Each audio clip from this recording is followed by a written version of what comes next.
Everybody welcome. Where my lighter go at, doggy? Oh, you can get past that.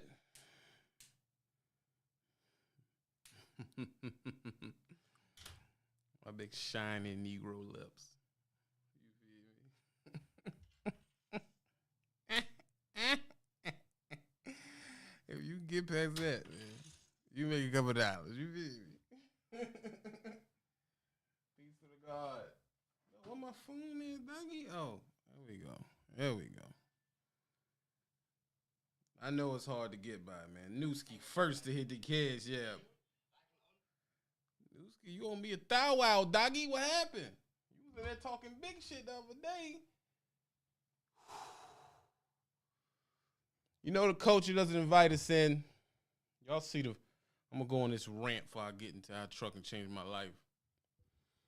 Just type in trucking. See me a God that look down. Yeah. They try and crop us out. That's a fact, though. They try and crop us out, man. That's for real. Give me a sound check, Wet Willie. Phil. See what I'm dealing with over here.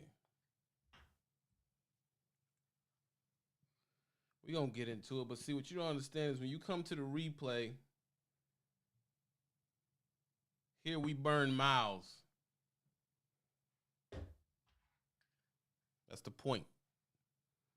Well, I mean, that's how you package the show. You want people to be able to burn miles. But inside of this trick,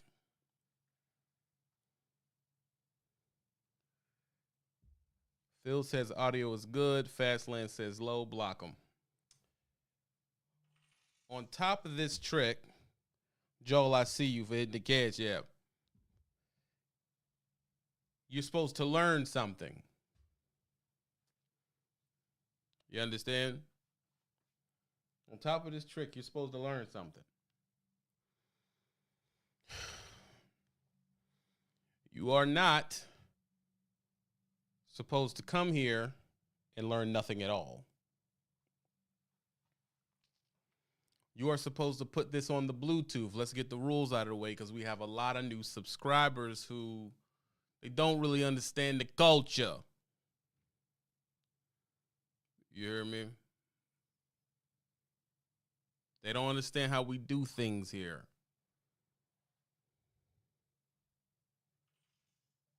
They don't understand the culture. They don't understand how we do stuff here. Here, we discuss different topics. Wendell, I see you. Joel, I see you.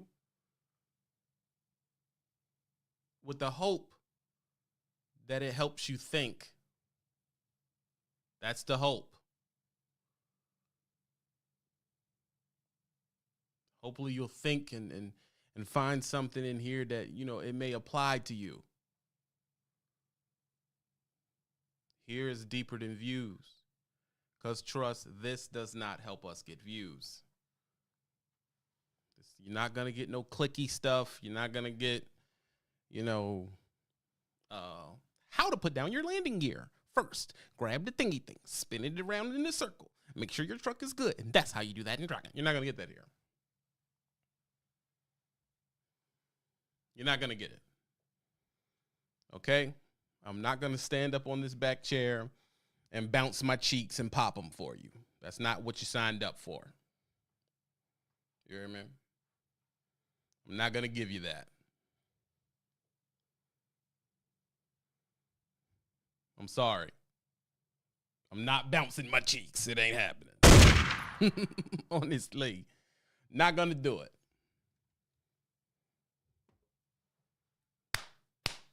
You know I'm dubbing. I had to get it right.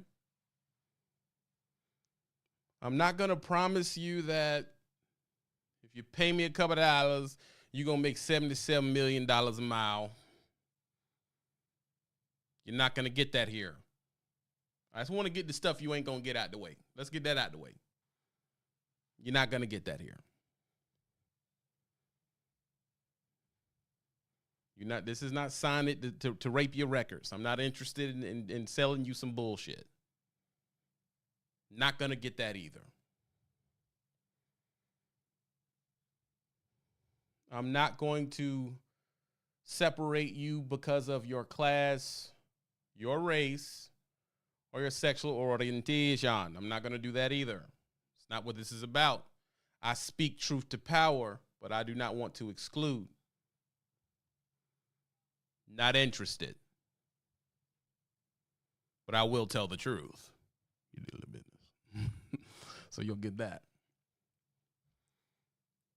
But the point is for you to burn miles, which means you should be a trucker. Hopefully you're a trucker, or you're aspiring to become a trucker. But if you at an office and you want to just put on the headset and just groove out to my velvety voice, you're more than welcome doing that. It don't matter. But I just want you to know, let's get the bullshit out the way. I'm also not going to be your friend. If you say something stupid, I'm going to bite your head off. It's the way I've always done it. It's the way it's going to be done. I'm sorry.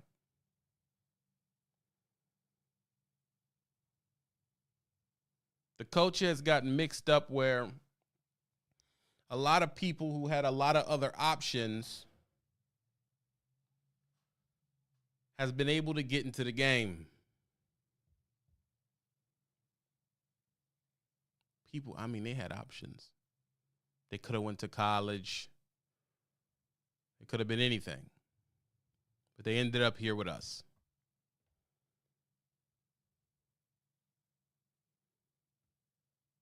You ended up here with us. What you don't understand is you are in a field of people who didn't have that many options. TB, why do you say that? Because this industry means something more to us than it does to the people who had options.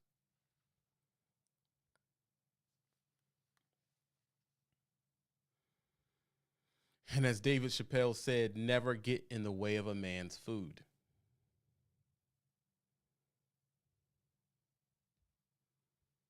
So we may take it more seriously. We may be a little bit more passionate than most.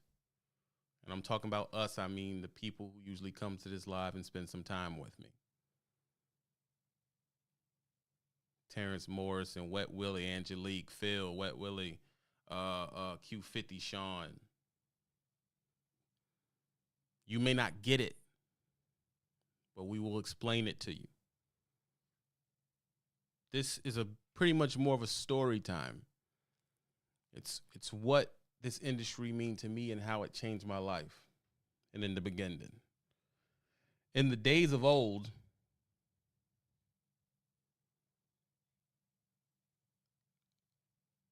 I was lost completely.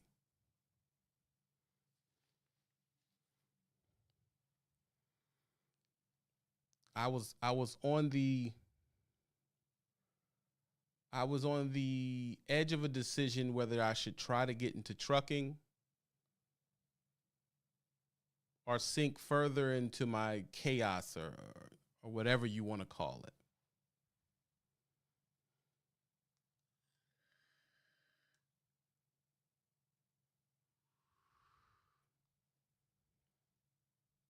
I used to call the trucking companies for about 4 or 5 years. And I would call to see if they was going to let me in. And usually they said no because I had messed up my license on some stupid young boy shit. You know, hot boying, not paying tickets, things like that. By the time I got my license back, I was about 22. And I figured I'll go see what it's talking about. I'll call a couple of places, forget about it. Well, why not?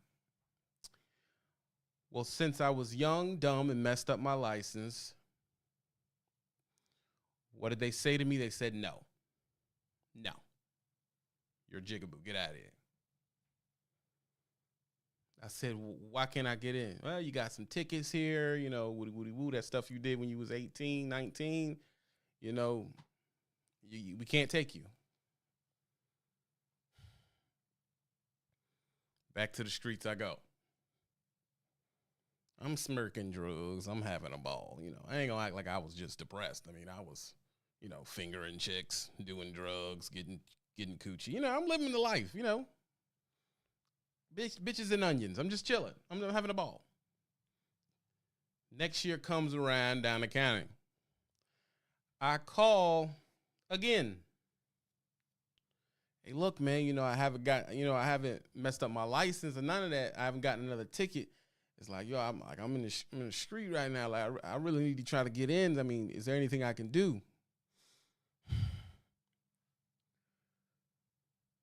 The lady says, no, we still can't take you. Get out of here. Click, hang up the phone. All right. Jesus Christ. I go back. I'm in the streets again, having a ball, doing my thing, partying, living life, not getting nowhere. I'm working odd jobs in between this time. And, you know, I work the jobs that some of you who were in my position know what I'm talking about. You know, hire you for $12.33, work you back into the ground, give you $1 raise. You know, you got to use the back door. You know, you like work at like a cabinet assembly place. You got to work at a cabinet assembly place, and you know, it's nothing. It's just hard, no pay.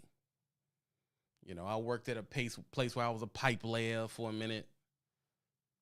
You know, I had to be at the bottom of the hole where the freaking backhoe was, and give him the signs and put the pipe in place, and then put the pipe on there, put the little lube on the joint, you know, I was doing that. Construction, warehouse, you know, staffing agency, Wet Willie, stuff like that. You know, making like $420, $487 a week. Insurance is like $230, you know, them places. Never got a working car to get there. Car always breaking down. You know, tumultuous relationship. Oh my God, relationships were just crazy.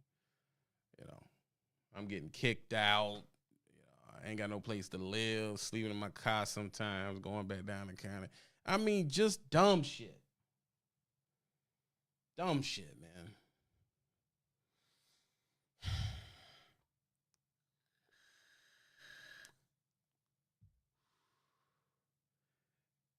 I get to 24, I call again. Hey, look, man, I've been doing better. Let me in, you know what I'm saying? Woody, whoa, this and that. Lady says, nope, you can't get in. All right, that's how you feel. You know what I'm saying? All right. Back to the street I go. But see, around 24, I start burning out. You know, I start burning out.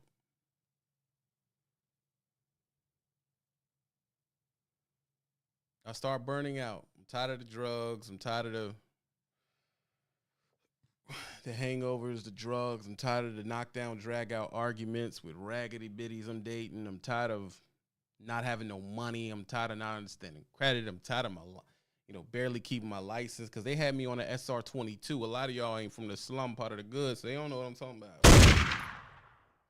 Well, my white boys do, because they be getting DUIs, so they know what I'm talking about. Tell them, come on, white boys, tell them. That SR22 is a bitch. And I had that. I had to keep it for, I think it was 5 years. 5 years, I think I had to keep that joint. So I had to keep insurance. If I was to lose insurance, they would yank my license again. SR22 is basically, if you don't have insurance, they're going to take your license.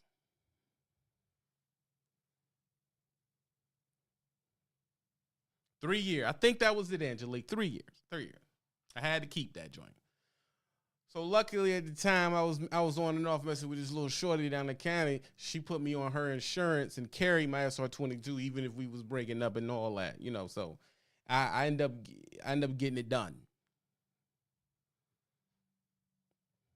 I call it 25. Look, my stuff is cleaned up. I'm doing better. I'm off them drugs, you know what I'm saying? Let me in. No. She don't let me in. But see, at 25, she gave me a glimmer of hope. This is CR England. I'm calling Utah at this point. She says, listen, you have called every year for 5 years. I'll give you this. If you can stay out of trouble, don't get nothing on your license, and call me in April. You can call me in April. I'll give you a job. Forget about it. She said, we'll see. But that's if you can keep it together. You know what I'm saying? I'm like, word? She like, word. All right, cool. So I'm chilling and I'm like, yo, I can't get in no trouble. You know, I'm trying to stay on the straight because I could get in. They never said I could get in before, so there's at least a light at the end of this. I'm like, okay, so I'm sticking out of trouble. I'm staying on the lousy. I'm not messing up. You know what I'm saying? I got me a little whip now. Keeping insurance on it. You know, I'm no longer smoking drugs. I'm no longer engaging in stupid activities. I'm just working some dead-end job, just waiting.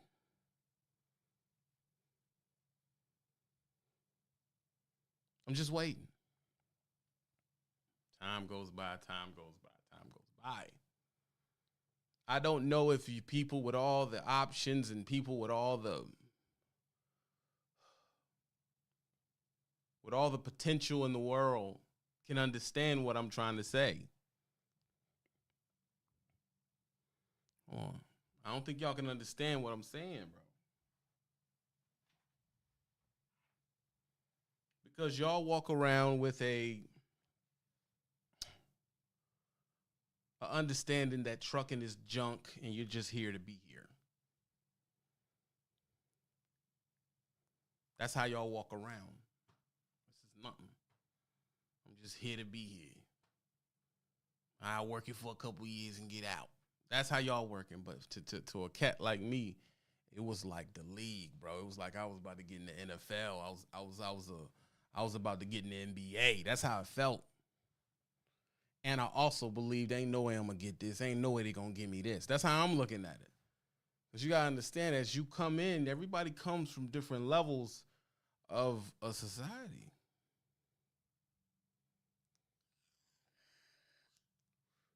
To you, it was something to try. To me, it was everything. It was everything, dog. It was everything, bro. But I also thought they ain't never gonna let me do that shit. So whatever. Doubt myself. Self-doubt is a motherfucker. So then I called back. And would you believe the lady didn't work there no more? I'm thinking, of course she doesn't. You know, I've been trying to get this lady to get me in forever. And when I come back at the time that she say, she don't work there no more. Right? And my people know what I'm going to say. That's how they do you. That's how I'm thinking. Like, oh, see what I'm saying? I ain't want to woody. So the new person is like, oh, well, so-and-so don't work here no more. I don't know what she set up with you and all that. And I'm like, listen, this is what she told me. My last license problem was this year. She said if I was to keep it straight and do what I'm supposed to do, I could get in this, you know. And she was like, oh, all right, let me look. She type it in the computer, says I take you. I swear to God, bro, like y'all don't know what that meant, bro. I'm like, excuse me? She said, I take you right now. And I'm like, all right. She like, oh, you want to come next month? I said, I'll come today. Forget about it. I'll come right now. When is the soonest you can get me a ticket? She was like, Friday. All right. Now, I was on the East Coast. I wasn't down the county no more. My ticket to get to CR England was out of Union Station in Washington, D.C. That's where I had to go to get on the bus.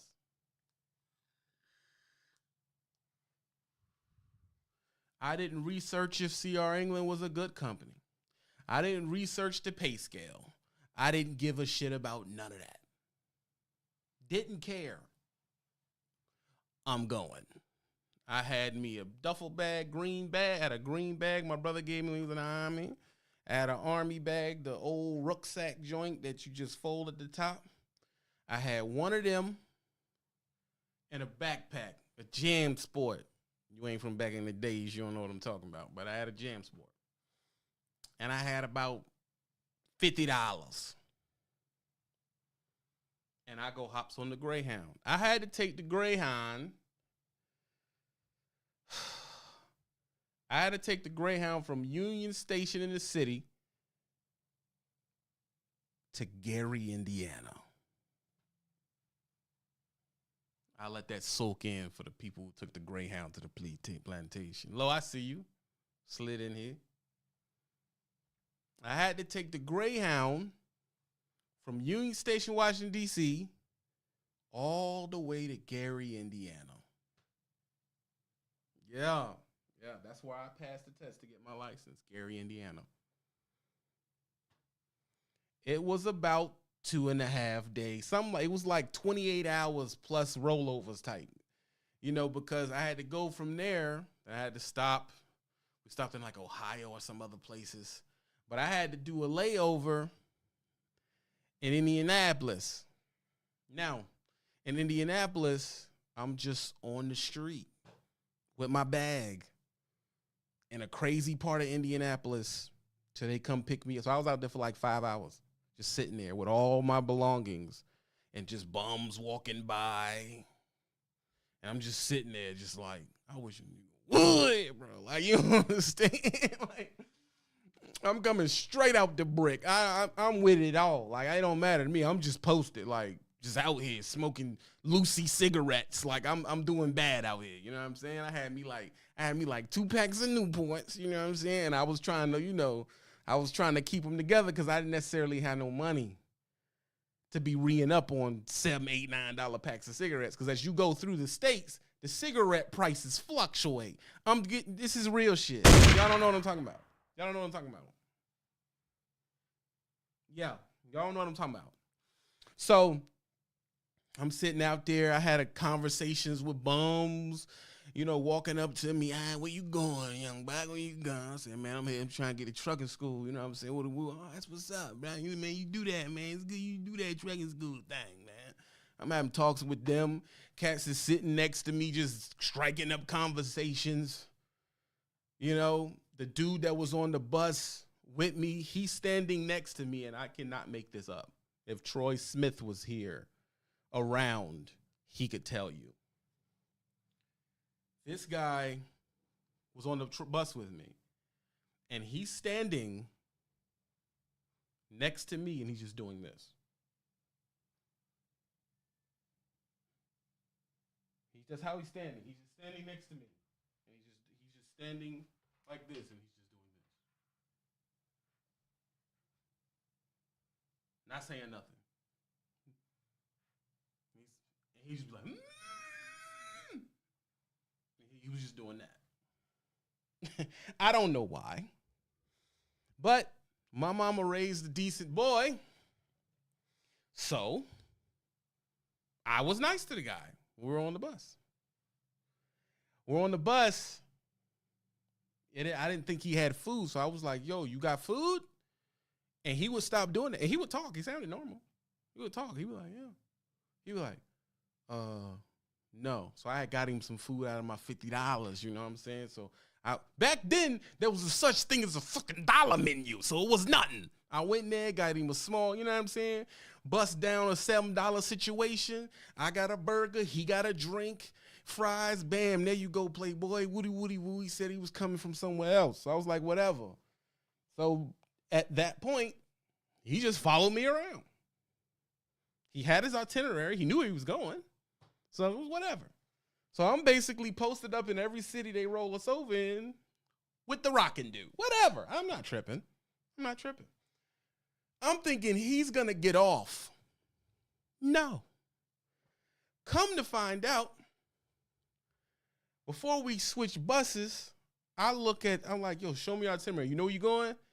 He gives me our itinerary. He's going to see our England.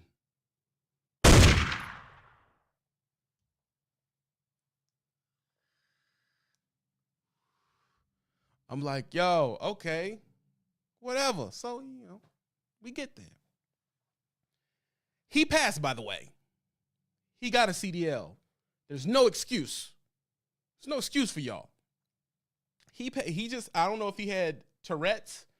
It's just that if you weren't engaging in conversation with him, he would just go into another place. I don't know what it was, but he got it.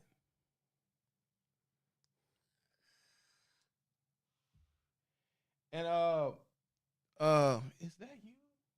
Wow. Isn't that crazy? Look at that. Look at that. You see adorable 815? I think that's Millie. Is that you?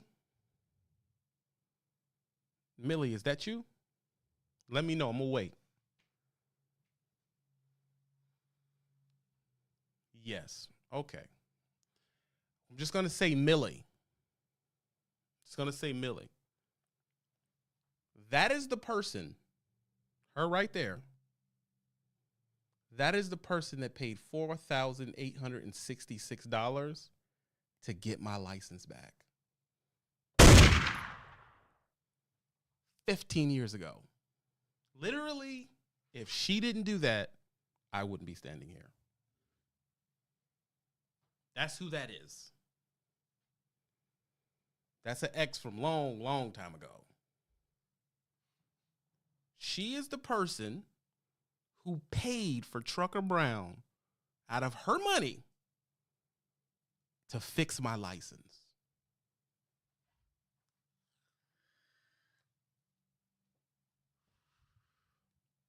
Insanity.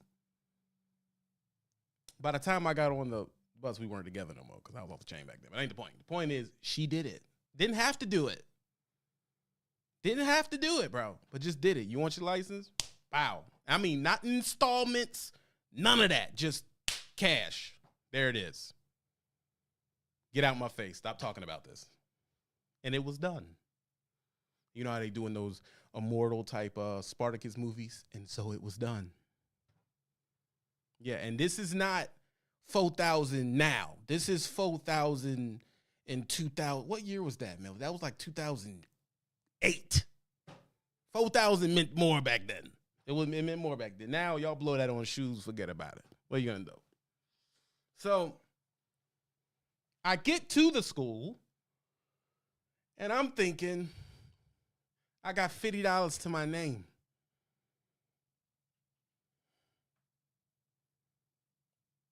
They kick you off the bus. They back then they did your piss test immediately. I do the urine test. I'm good by now. I'm clean out here. I ain't smirked nothing in years. Like, I'm good. I think I was about 2 years clean by then. And I do the piss test. They do the dexterity test. I had to, do all the stuff I had to do to make sure my limbs work. Thank you, Phil. Adjustment, she paid $6,500 in today's money to get my license back. So I did everything I was supposed to do. They give you a room in this Roach Motel back then. And the motel was by a strip club. This is old school. This is old school CR England. A lot of these cats ain't gonna know what I'm talking about. There's a hotel that the school owns, that CR England owns, and a strip club's like right beside it. This was no problem to me because I don't drink or do drugs any longer. And I ain't got no fucking money. So it doesn't matter. It don't matter. It don't matter if there's a strip club right there because I got like $38 at this point. So I'm going back and forth to class. I'm knocking stuff out the bank. I'm studying. Back then, the scariest thing you were worried about was your pre-trip. That was the hard test. The three hardest things to do, I remember from trucking school, was I had to remember 200 and something places on the pre-trip, not cracked, bent, or broken. I had to point them out. I had, in the brake test, the 60-second how many PSI you lose brake test in the end cab of the pre-trip, that was another hard one that everybody was scared of. And the parking, the backing portion. Those were the three hard things you had to figure out back then. And I got through it. I did it. I did so good on my pre-trip. He asked me about 7 things. He was like, you know what you're talking about next. I aced the brake joint. Bam, got it. Thugging in the streets. Got the back end, failed completely. I failed it. Which one did I fail? The no good, godless, parallel parking. That's the one I failed. I failed it. I got off the truck, huffing and puffing. I mean, I swear to God, bro. Like, I was hurt, bro. I was hurt in my spirit. You understand? I was in pain. I was hurt. Oh, I was hurt. It's like, man, they gonna send me back. Like, I can't go back to the street. You know what I'm saying? Like, I was doing terrible. In my mental state, I was mad. I called the chick I was dating at the time, like, yo, he want me to go left. I went right. Next thing, and he talking about some get out the truck. I was mad, bro. I was salty. I failed it. No, I'm not one of these guys that's going to come here and tell you I passed it the first time. I didn't. I did everything else, but the parallel parking got me. So I go back to the dude at the desk, and I'm like, man, shoot, just give me, you know what I'm saying? I go home. He's like, man, we're not sending you home. We're not sending you home. Go study the book. Go back to the tarmac, and I'll try you again tomorrow. If you try hard, I'll see if I can get you in tomorrow. First of all, they're going to let you get in, but, you know, he trying to keep me motivated. I come back, ace that joint. Get my CD, I get my joint. I keep it together. I get off the truck. I walk past all the students. Everybody slapping 5. I'm like, yeah, whatever. I met a dude that tried 6 times, and he still was dead. So I don't know what I was worried about. I go to the bathroom, walk past everybody normal and everything. So I walk past the bathroom and all that, and I'm like, yeah, what's up, Poppy? You know what I'm saying? What's going on, Daddy? What's nothing? Getting to close the bathroom door, and I just was like, I done made it. They done fucked up and gave a real nigga a license. You know, that's what I was thinking. So I'm in the bathroom like, like, I got it. You know what I'm saying? I got my joint. You know what I'm saying? I'm walking around like, yo, woody, woody, woo, come back outside. And then on top of that, what I had to do. Huh? They say, go back to the situation and wait for a trainer. And I got a trainer. I'm not going to say his name. We call him D. Just call him D. D had only been driving for 3 months. That was my trainer. You can't pick him back then. It wasn't like, oh, you got to talk me into getting on your truck. It was like, this is your trainer. Get out of here. Like, it was a rap. It was no asking. It was no none of that. Luckily, he smoked, because I was smoking cigarettes back in the day. You know, I at the time, I was a Newport Red Cat, short box. You know what I'm saying? I don't like the bag, put it in the box, doggy. That's how I get down. You know what I'm saying? So he was smoking like freaking Camels or something. I don't know what he was smoking. White dude. It's whatever. So at this portion of the show, we're going to discuss what you're going to go through in training. Note that I wasn't doing videos. I wasn't worrying about what was going on the internet. I wasn't arguing and Twitter fingering with people in the trucking industry yet, because I didn't think I deserved to do that, because I didn't know what the hell I was doing. Get in there. The chick I was talking to at the time, by then she had sent me like $150, so I was Gucci. You know what I'm saying? Instead of getting Happy Meals, I was getting quarter pounder combos. Like I was on top. I was doing good. They said they're gonna pay you. I get on the truck, get my first check since I have child support. Child support. Not only do I have child support, I've been waiting for this process to go by. I have back child support. How much do you think my CR England training trek was? I will wait.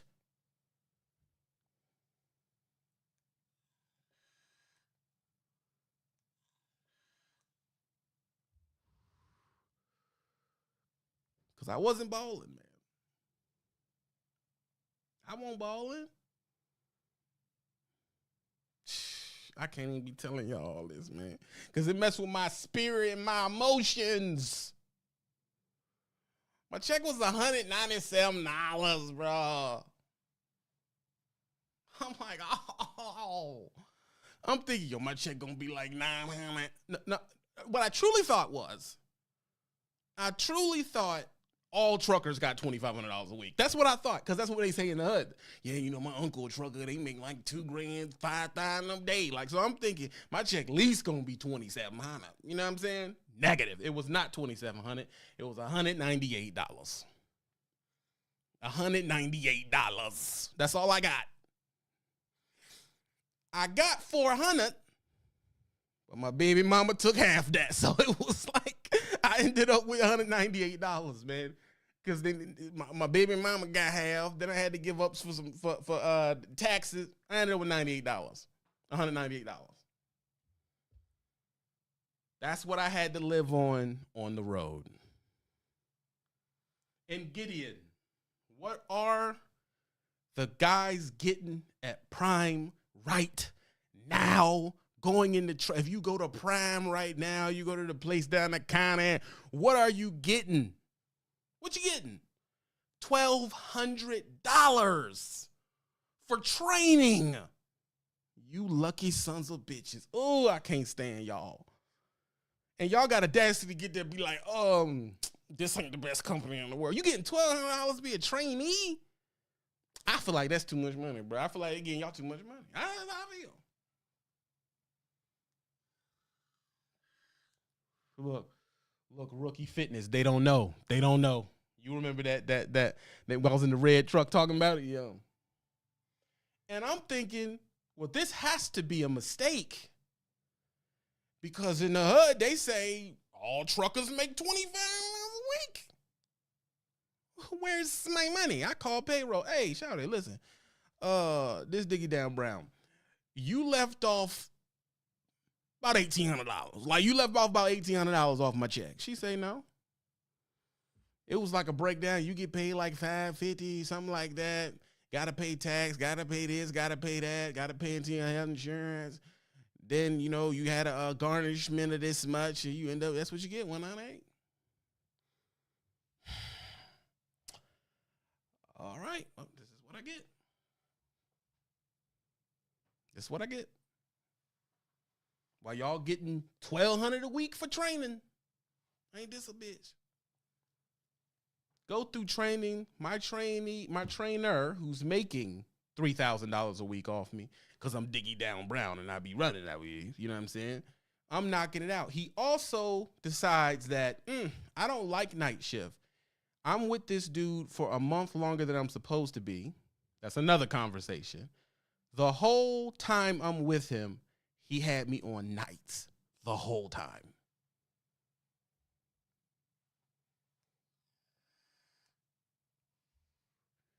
The whole time I'm with him, he had me on nights the whole time. Never took me off. He wake up 7 in the morning, have his coffee, and run down the road cheesing like a son bitch.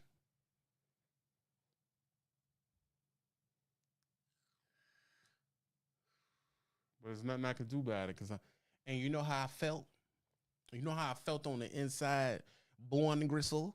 You know how I felt about this? Great. I felt great. I would cheese and drive down the street. Someone asked me, how you doing, young blood? Better than I deserve. I was happy. I was good with it. Shit, fuck it. I got a job. You understand? I'm doing good. I got a CDL, man. I just walk in the door, bam, CDL driver, thank you. Where's the bathroom? Like, I was happy. I didn't know no better. Oh, shit, I'm winning. Who you work for? CR England, bitch. Like, I'm chilling. I didn't know to be angry. Here's another kicker. My trainer was supposed to be asking me questions and filling out paperwork for me to gradually go through the stages to get out of training. I'll wait for that to soak onto you for you to understand what happened. He's supposed to be filling out this stuff for me to get out of training. I never seen him with a piece of paper ever. The whole 2.5, 3 months. I'm just getting raped out here. And I'm running just like screw it. He never paid for our meal of mine. He never paid for my showers, even though we could have used the card anyway. You understand? He would have it to where he never even told me about the point system at Prime and Loves. He made me we had a truck card. Don't get caught up with that. He had a truck card. It was a Loves card and a Pilot card. And that's what we reached for. And the way he trained me was, I take the truck card for the fuel, and I take the Pilot card, and I do the so and so and so and so. I'm thinking this is just how you do it. He's getting all the points from me fueling and him fueling and all that. That means I was paying for showers when he had team showers on his freaking card, bro. This nigga.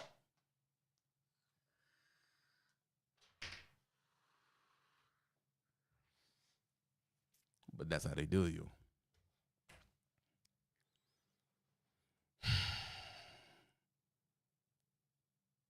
Wow. And I'm paying $13 a pop when I can get a shower.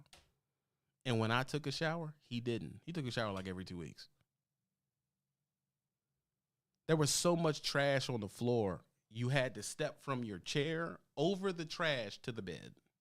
It was literally piled up. Like it's like the floor is here, the trash was like piled up to here.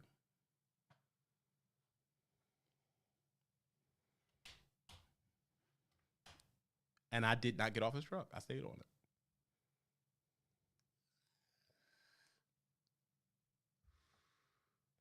You deserve better, Sean Brown, but I didn't know no better. Y'all saying new trainer ASAP. I'm coming out at the bottom. I need this, yo. I need it. I need it. Oh, I need it, bro. So I had to do what I had to do. So I just sat in that joint, did what I had to do. I get to Utah, Salt Lake City, the most beautiful place on the planet that I had seen thus far. I don't know no better. I'm in Salt Lake City like, oh, shoot, this is funky. That's the first time as an adult a white woman hit on me. That's the first time ever. I've never had a white woman hit on me down the county unless I never, because the lines are defined out east, and you know they ain't happening. And if it is, it's like one of them dingy white girls where it's like, I'm not interested. I had a lily white girl hit on me.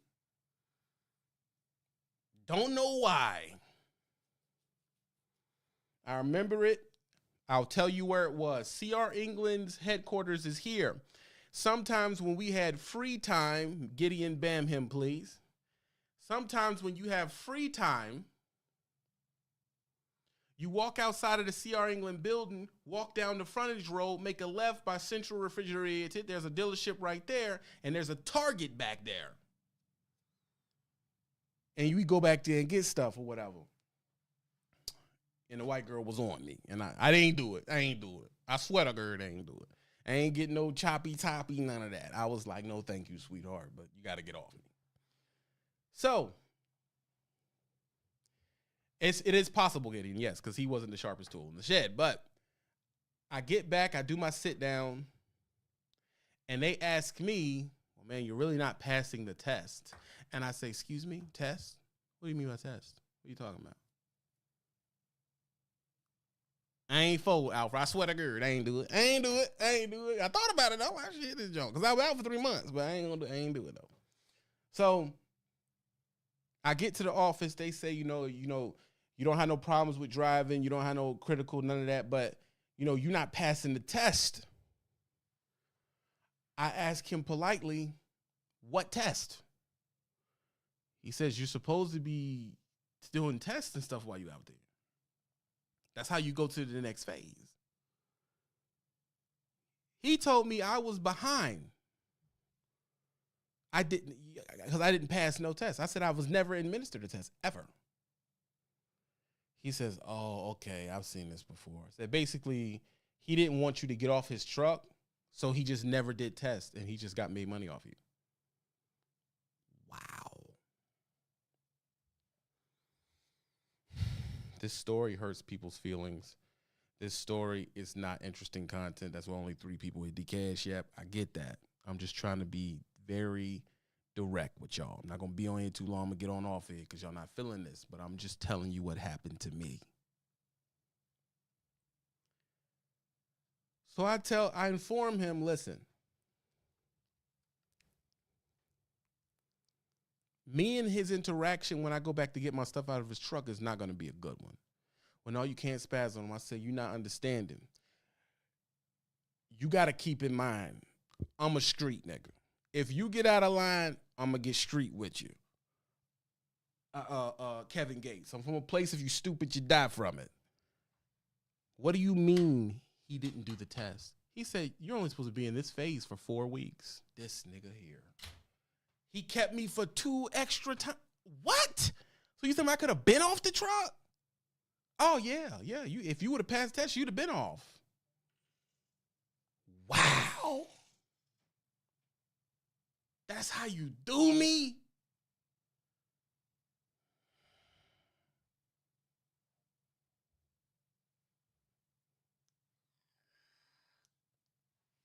I was in training. I was in for training for 6 weeks longer than I needed to be, and I was struggling and in pain the whole time. I could have been out of pain, bro. I could have been had my own truck, and he just held me there and got the money out of me.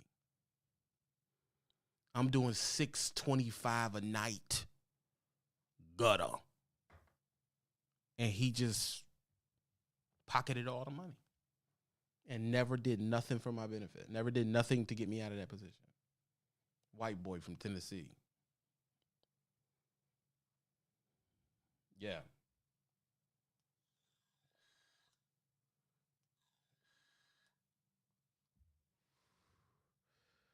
I tell him, listen, it would be in your best interest for you to go talk to him in the office while I get my stuff out of the truck.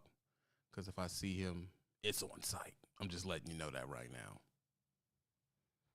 I'm just letting you know right now. When I see him, I don't know what I'll possibly be able to do. So what I would like you to do, because this is how I talk when I'm really angry and I'm talking to white people. What I would like to happen is you take him into the office, have a discussion with him, and give me time to get my shit out of his truck. Because really, I should just quit. I should just leave. The fact that y'all allowed him to do that is disgusting. Well, there's so many students, you kind of slip through the cracks. Ain't this a bitch? Ain't the nigga always the one that slips through the cracks? I digress. The point is this. I get my stuff out of his truck. I get to get on my own truck. How much was I getting a mile when I got my own truck? I will wait for y'all to tell me. Because you some bitches is getting 50 cent, 47 cent, 58 cent out the door. What do you think I was getting? 35. Angelique says 35. Nelson says 32. Phil says 28. Willie says 25. Sean says 26, 28. Mag Pro says 24, 29. LoShawn Park says 22, 23. Peace to the God, the Reaper of Andrea.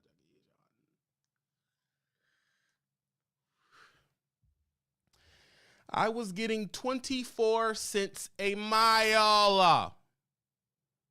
But you got to put child support on there. So with child support, I was getting 17 cents a mile.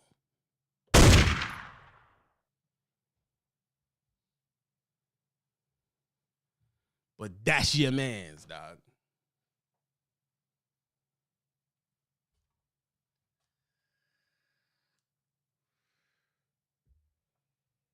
And you cocky, no good sons of bitches is getting 40 and 50 cents a mile out the door.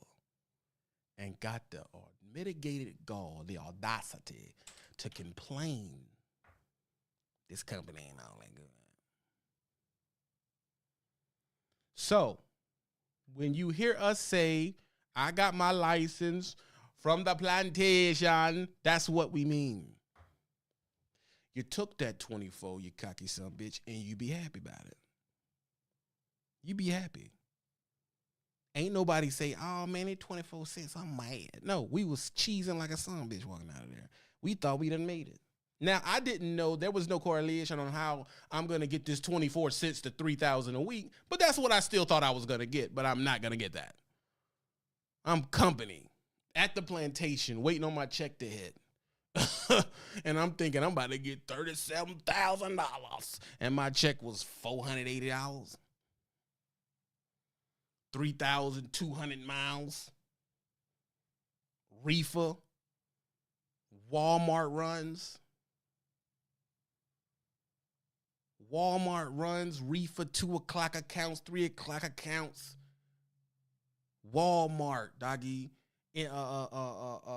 National Beef, Smithfield, Kmart. The worst of the rebirth. And I got $600, $400. Jesus, Joseph, man. But that's how they do you. I'm parched. Let me get a little apple juice. Give me a second. But y'all tell me, how do I feel when I hear y'all say, let me get my hair right now. You know my shit long as fuck right now. Your old lady on me. You feel me? Let me get some apple juice. I'll be right back.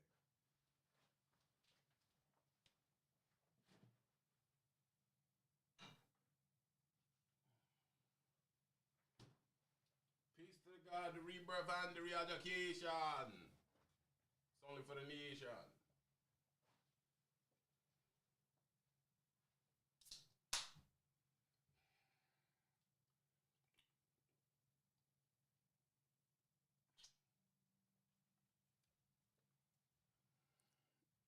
TB.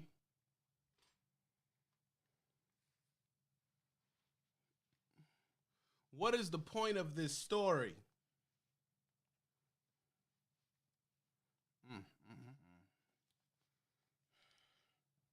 Because, you know, young people always want to know the point. The point is we had to pay our dues. Now y'all come in and expect they just going to give you the butt up front.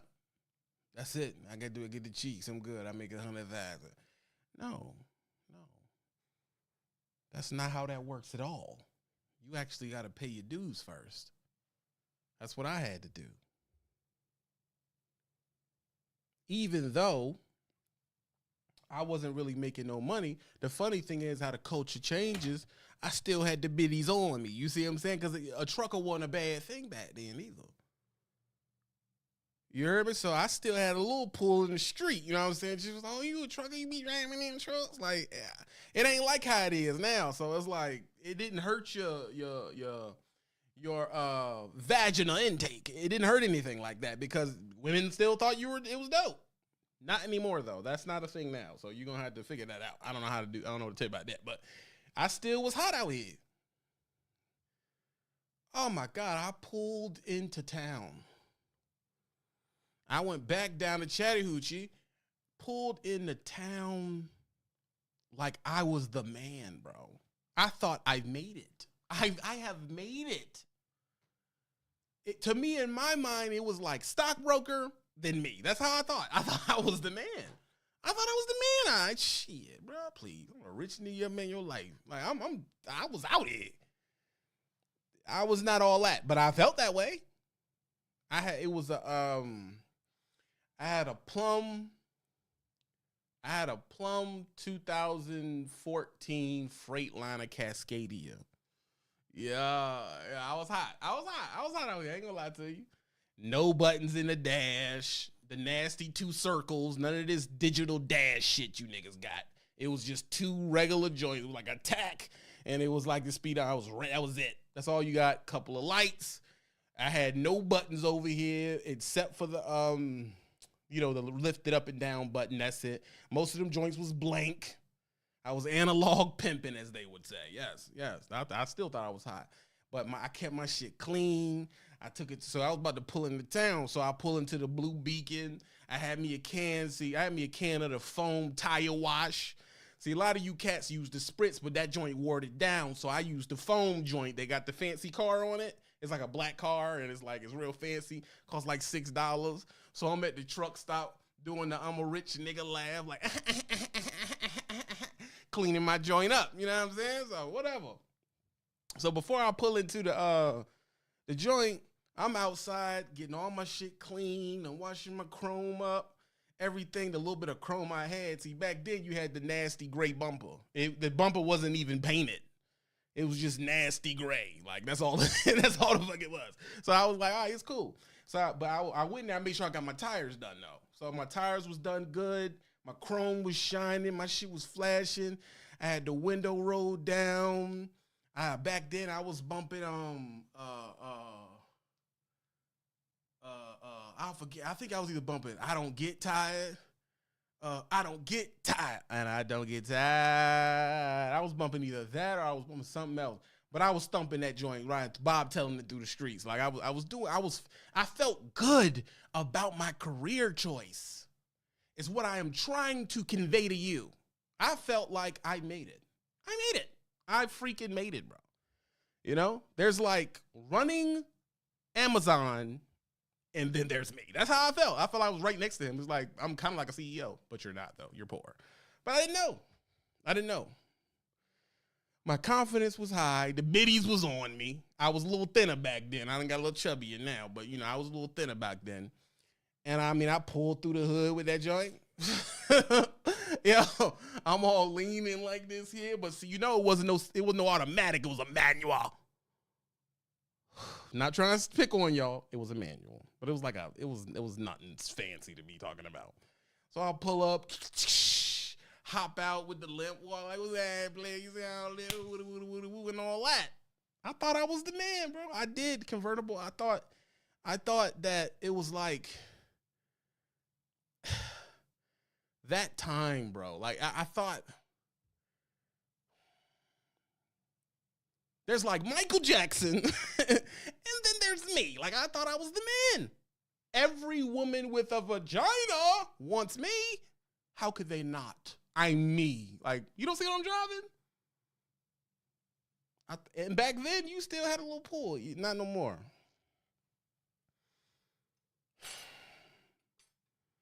I knew nothing about pay cards. You just didn't get detention back then. I mean, they just flat out didn't give it to you. Matter of fact, I didn't even know the word detention until I got the night transportation. I didn't even know you could get detention, ever, at all. I've never heard that word until I got night transportation. Night transportation told me the word, but never paid me. They never gave me the money. It's abusive, man. I don't know if this story helps. I hope a young buck understand that it's an opportunity. You hear me? I don't know how to explain it. I get tired of their shit. I leave them. I go to Carlisle, Pennsylvania to get up with night transportation. That's the first time I got a Volvo. Oh, man, I thought I was on top of the world, but I didn't understand that they had a sliding pay scale. Didn't understand what that meant back then. Do y'all know what a sliding pay scale is? I will wait. I will wait.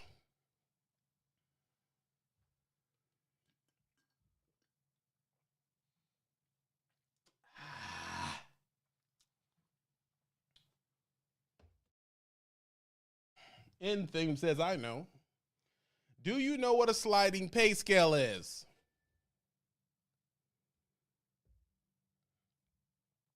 Like I said, no one's interested in this conversation. Gnarly, nobody hit the gas yet. I understand. Except for my girl Tommy. I see you. Support. Peace. Blessings to the rebirth.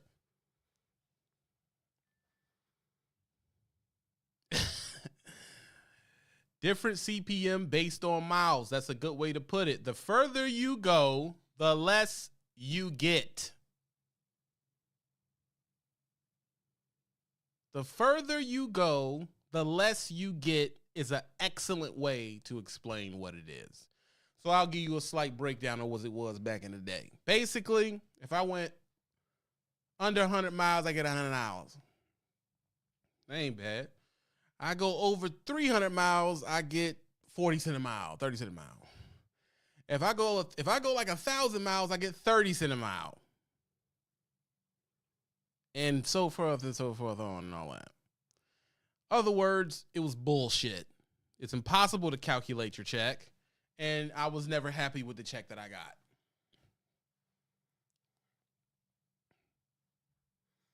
Those were not dark times. I was figuring it out. I still look back on those times fondly. You feel me? I still look back on those times fondly. I don't look back on those times with a bad view.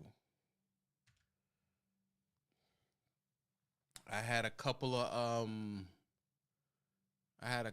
good in that truck. I had a couple of good I-95 rest area rendezvous.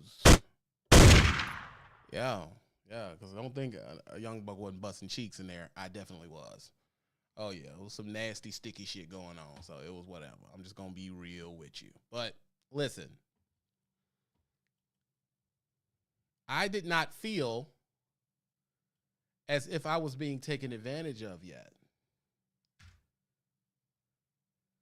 So I go and say, this isn't working for me either.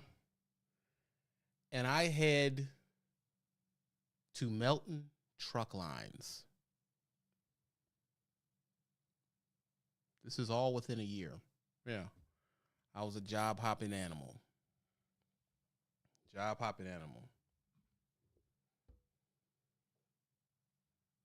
At Melton Truck Lines, I get a crash course in flatbed.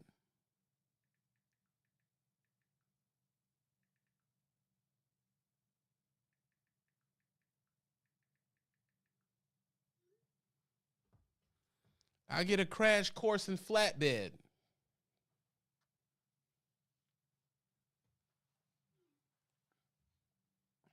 And flatbed was the first time I wanted to cry in trucking. It was rough.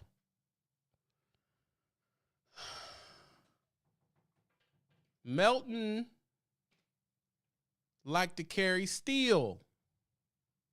Back down by the river, all the way up to Idaho, Washington, and thereforth. And I had to learn how to do coils. I had to learn how to do steel beams. I had to learn how to do all that, man. And it was brutal to me. It was brutal. But one thing Melton did, they paid you a flat CPM. And that's when I learned the lesson. You want a flat CPM. My dad didn't know that before. That was the first time I got $1,000 check.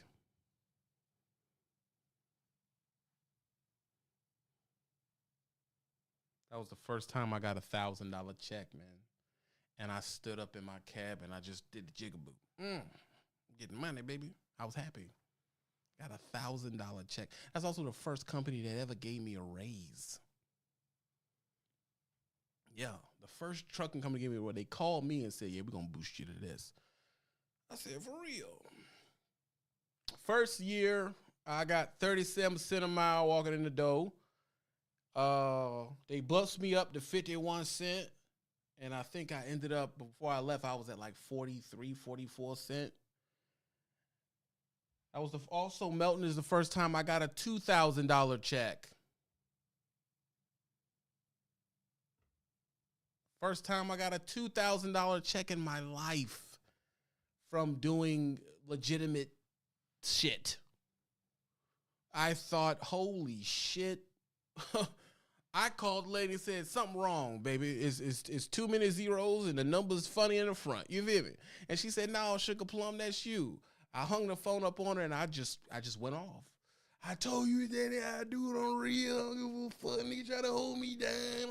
I did the whole ghetto person thing that ghetto people do when good shit happens.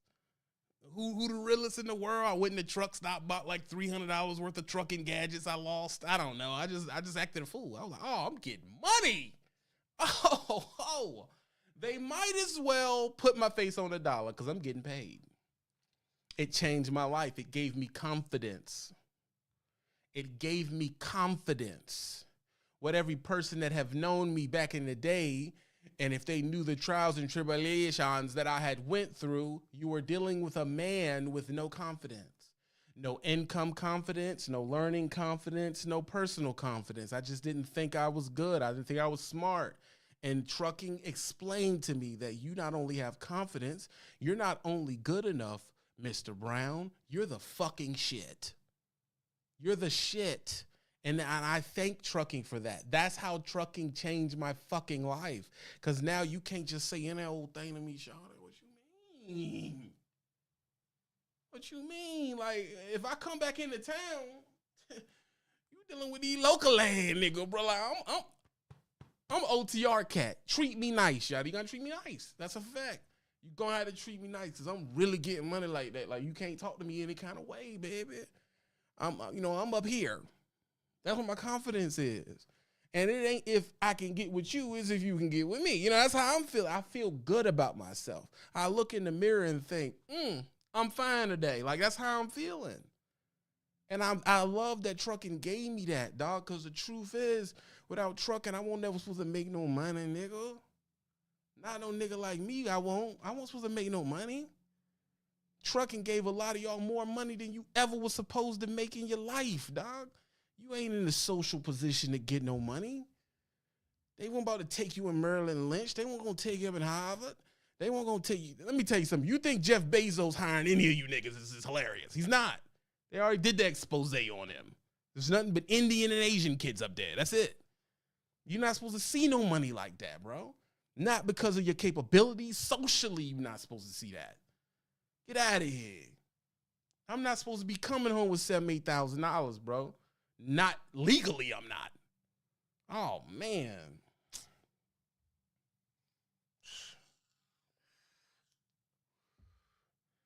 I'm just trying to do better. You feel me? That's it. I was like, every time a chick talk to me, dog, like, oh, what's going on with you, Sean? Man, I'm just trying to get by. You feel me? I'm barely making it out here. I got like 7 racks on me. I'm hitting the mall, tearing it up. Oh, the good old days. The good old days, man.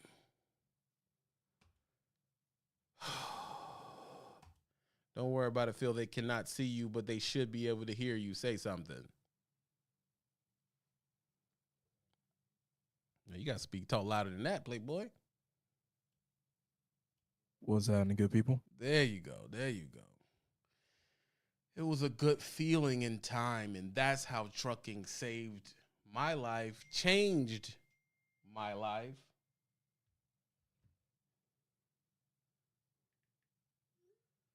That's how it changed my life, and I just felt great about it. You heard me? What you got to say about that, Phil? How did trucking make you feel in the first 2 years? Man, trucking.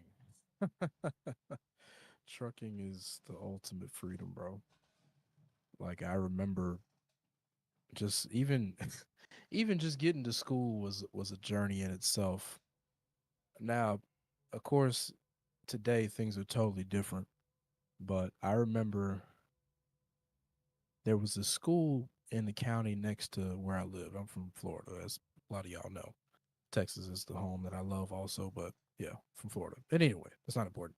So they had this deal with this school called Truck Driver Institute. Now the deal was they had maybe five carriers you could pick from at the time. You know, the majors. You had Prime, you had Wiley, you had Melton, you had Werner, you had Covenant, if y'all know about that. Mm. You had Southern Refrigerated, and then you had CTL Transport, which is a hazmat company.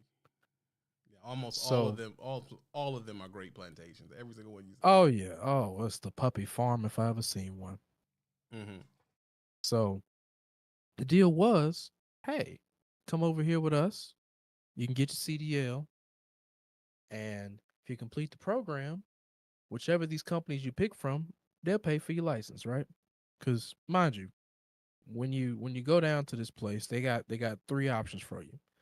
You either pay it all up front, you pay it half up front, or you pay a loan, But you're gonna right? pay it. But you got to pay.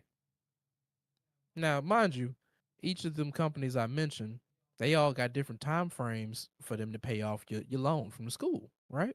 See, like your name's on the loan, but they'll be your guarantor, meaning that as long as you're working for us for however long we say you got to, we'll pay off your school loan, right? Some of them pay it off in 2 hits, some of them pay it off in 6 months. There was one that even stretched it all the way out to a year. Like I said, every situation is a little different. So sign up for the school. Now, mind you, what I was plotting on, because I came from the retail world. That was technically my first real job, tax paying job. Because I did little odds and end things before that. Like, my very first job, like I'm talking about when I was a teenager, like 15, 16, I was cleaning condos on the beach. I had a relative that did it. She had a cleaning service. That was my first job. I was cleaning bathrooms, squeegeeing windows, getting busy. You was a maid out here.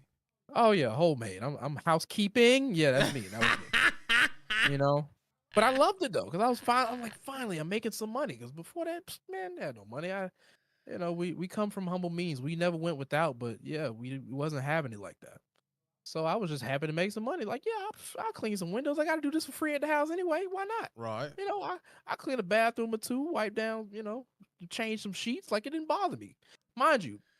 It also didn't bother me for the fact that my dear grandmother, that's what she did. Because my grandfather, obviously, he worked for the city for I don't even know how many years. I think it was close to 30 years. Mm. So how she made a little extra money on the side was she did housekeeping at a hotel that was near her home, which was fine. She did that until essentially she retired because she had gotten sick for a little while and she just decided she wasn't working anymore, which is fine. Cool, they had everything worked out.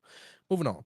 So I come from that. I go from, cleaning condos to I worked for another friend at the time to detailing cars. That was my introduction to a lot of cars that I have experience with. I was working at Bay Chevrolet. If y'all from down the county, Mobile, Alabama, y'all know about Bay Chevrolet. So, I did that for about a year and a half, detailing cars, prepping new cars for the lot, polishing, washing, waxing, vacuuming, cleaning up the cars the dealer bought from the auction and they be trashed. I remember this one, not to be too gruesome, but there was this one particular vehicle, I recall it to this day, where unfortunately the gentleman that was sitting in the passenger seat of this construction vehicle, he used the bathroom on himself and it made quite a mess, so I had to clean that up. Oh Yeah. no. Oh yeah, it was poop patrol. Like it was bad. You was living like that, Phil. Yeah, Jeez. man. Listen, it was humble, but it gave me discipline. So finally leave that situation because I was only making $200 a week doing that at the time. It is what it is. We started humble. So go from that to, I dibbled and dabbled with tech a little bit, worked in a repair shop. I'm sure y'all have seen it, screen repair, computer repair, those type of deals. It's making, I think at the time, $12 an hour, something ridiculous like that. Repairing Macs, rebuilding screens, doing custom PCs, all of this stuff. You name it, we were doing it. We were a one-stop shop. We were refurbishing Macs and selling them. Like, it was all of that. So did that until, had to start being an adult, paying bills at home because I still lived at home at the time, but I was paying bills. So, a little bit more responsibility, things like that. Fast forward, had a little stint at AT&T. It was fine and cool. Wasn't for me. I got tired of lying to people. It's similar world to car salesman because I know that's your background too. Mm-hmm. Bunch of But yeah, lying. I go. A bunch of Oh lying. yeah, Absolutely. I got tired of lying to people because I can't tell you how many snowbirds and people of the elderly community that I had to sell an iPhone to that flat out just didn't need it. It's like they can barely dial the thing, let alone text. Why am I selling them my iPhone 6? Like Why it's you ain't nuts. selling the little $49 flip joint? Oh, trust me, I tried to, but that was how I made my money because the way we got paid in those days, which I don't know if that franchise still does it that way, if they even exist now. It's been years, but basically we got paid minimum wage on hourly, which at the time for Florida was 7.25 an hour, right? And then the rest of our money was made through our commission check. But the thing about that is that we had to hit quotas every month. Like, just for example, we had to sell 30 phones. 10 of them had to be iPhones. Five of them had to be Android, and everything else was miscellaneous. And then we had to sell so many home internet services. And we had to do like 5 or 10 of those a month. We had to move 10 tablets. We had to Mm. sell at least one, if not two, home securities. Just just things like that. It was numbers to hit, and if it was very make or break because if you didn't hit your quota, you didn't get a check at all. They just kept your money. Jesus. So, did that, got tired of it. And then finally, one of my friends from high school, he was a character. He was older than me because when I met him, I was a freshman. He was at the senior class when I was a freshman in high school. But fast forward to 2016, he comes back home because he had been away from Florida for a while, and he tells me about truck driving. It's like, oh man, I done been to Colorado, I done been to California, I done been to New York, and my head is spinning because I'm like, I've never even seen these places other than seeing them on TV. Like the furthest I'd gone from home was down the county. I went to Texas, I went to Alabama, Georgia, just the southeast, all the southern states. And they That's the basically farthest I identical. go. They the same. They ain't no different. Yeah, I was the South was all I knew. So he's telling me about all these adventurous places he's been up and down the mountain, down the county, across 94, across 20, across 40.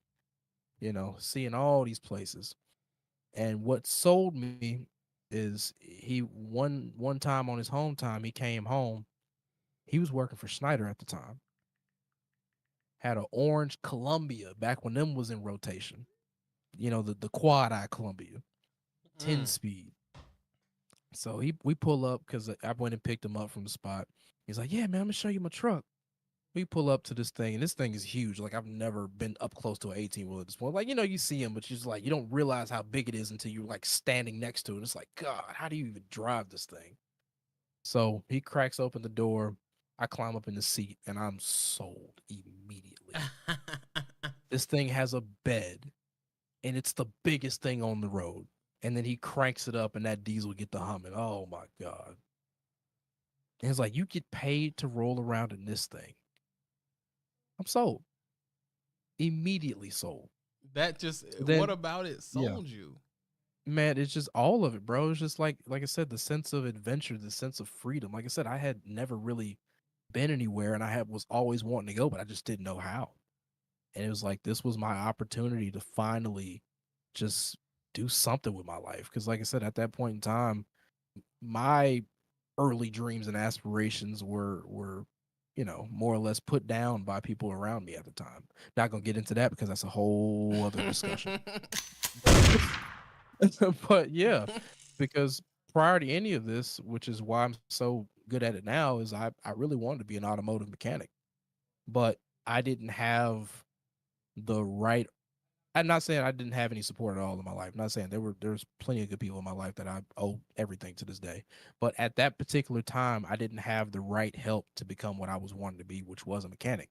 So initially, I went to mechanic school, but I was paying for it out of pocket because trade school there's no grants, there's no loans. It's just hey, you either got it or you don't. Right. And they had like a financial assist program thing, but they declared that my mother, although being a single parent, my mother made too much money according to them. Mm. So You I couldn't had to Pell pay for it out Grant of it pocket. Right, I could not Pell Grant it. because They you told me hear no. cats come on here all the time, be like, "Man, I Pell Grant." Yeah, no, I don't know why at that time because to be honest, my mother wasn't making that much money at the time.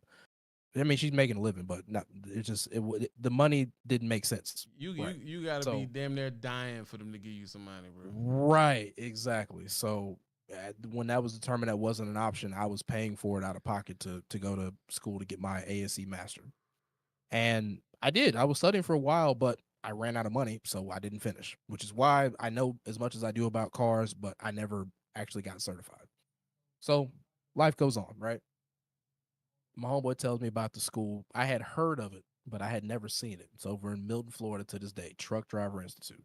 Changed my Mm. life. So, mind you, originally I was plotting like the day I turned 21, I was going to go to the school.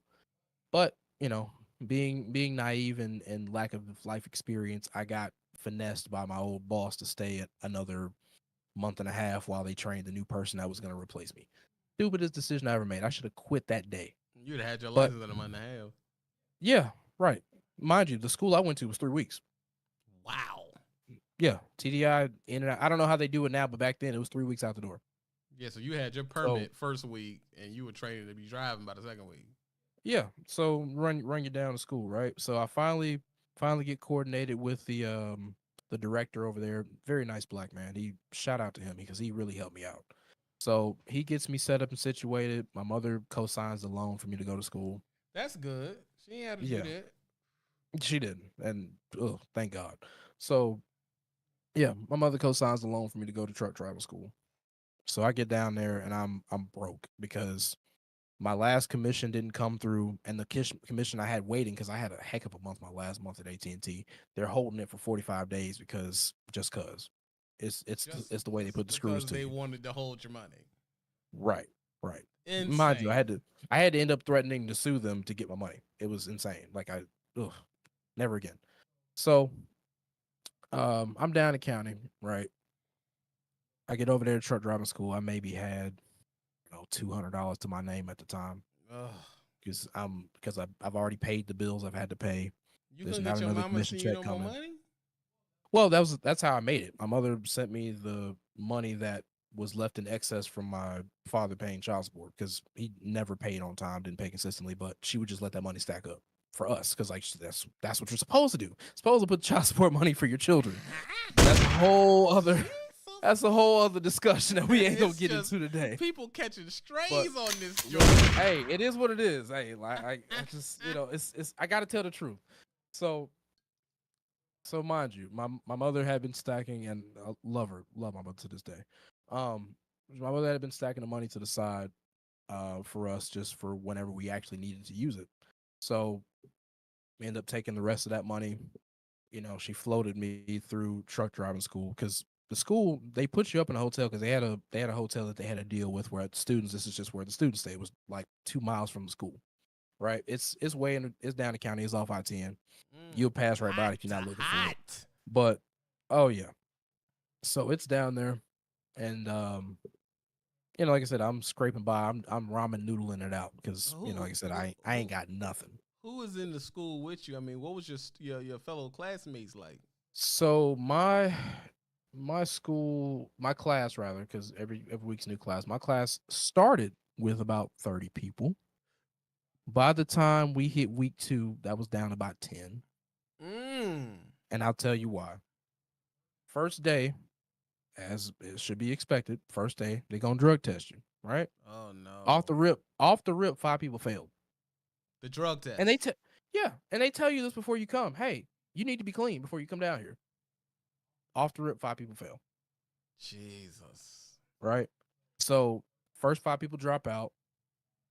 2 people couldn't pass the written test, Oh. and they were like, "Hey, you got to go home." Because, like I said, this is a 3-week program, so it's let's go. It's not playing around.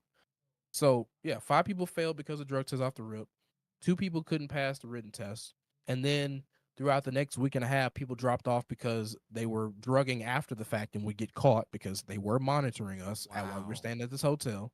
So they were like, "Oh, I passed the test. So let me go get tossed and get sauced." You know what I'm saying? So they got caught. 2 people actually got caught with drugs in their room. They got kicked out. Wow. Yeah, Yo, down the and then county is off the chain, bro. man, yeah, and then one dude he got caught buying a 6-pack of beer.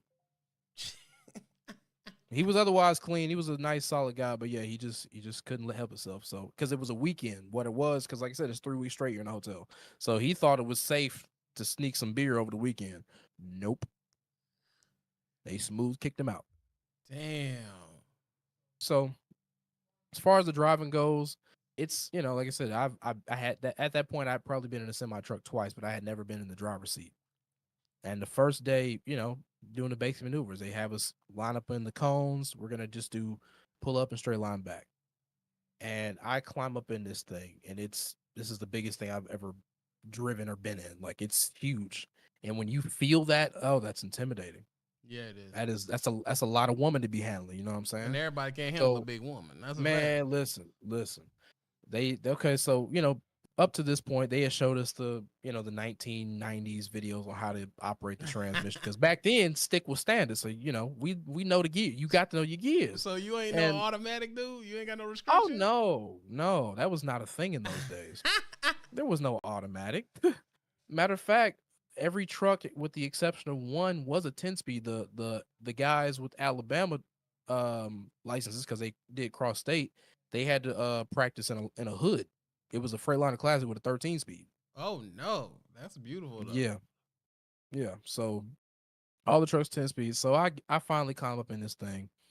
I'm clutching down. Mind you, I watched the video, but I'm not understanding how a clutch brake works. So I'm struggling to put this thing in gear. Now it's second nature. I don't even have to think about it. But back then it was a problem for me. You was grinding to find it. Oh man, yeah. Ooh. So I finally clunked this thing in the gear, and it if you drive stick, you know exactly what that noise is. Y'all have all done it to this day. The Freightliner shuffle. Right? Yeah. So I finally roll off the clutch, and oh God, I feel so out of control of this thing. It's the big wide steering wheel.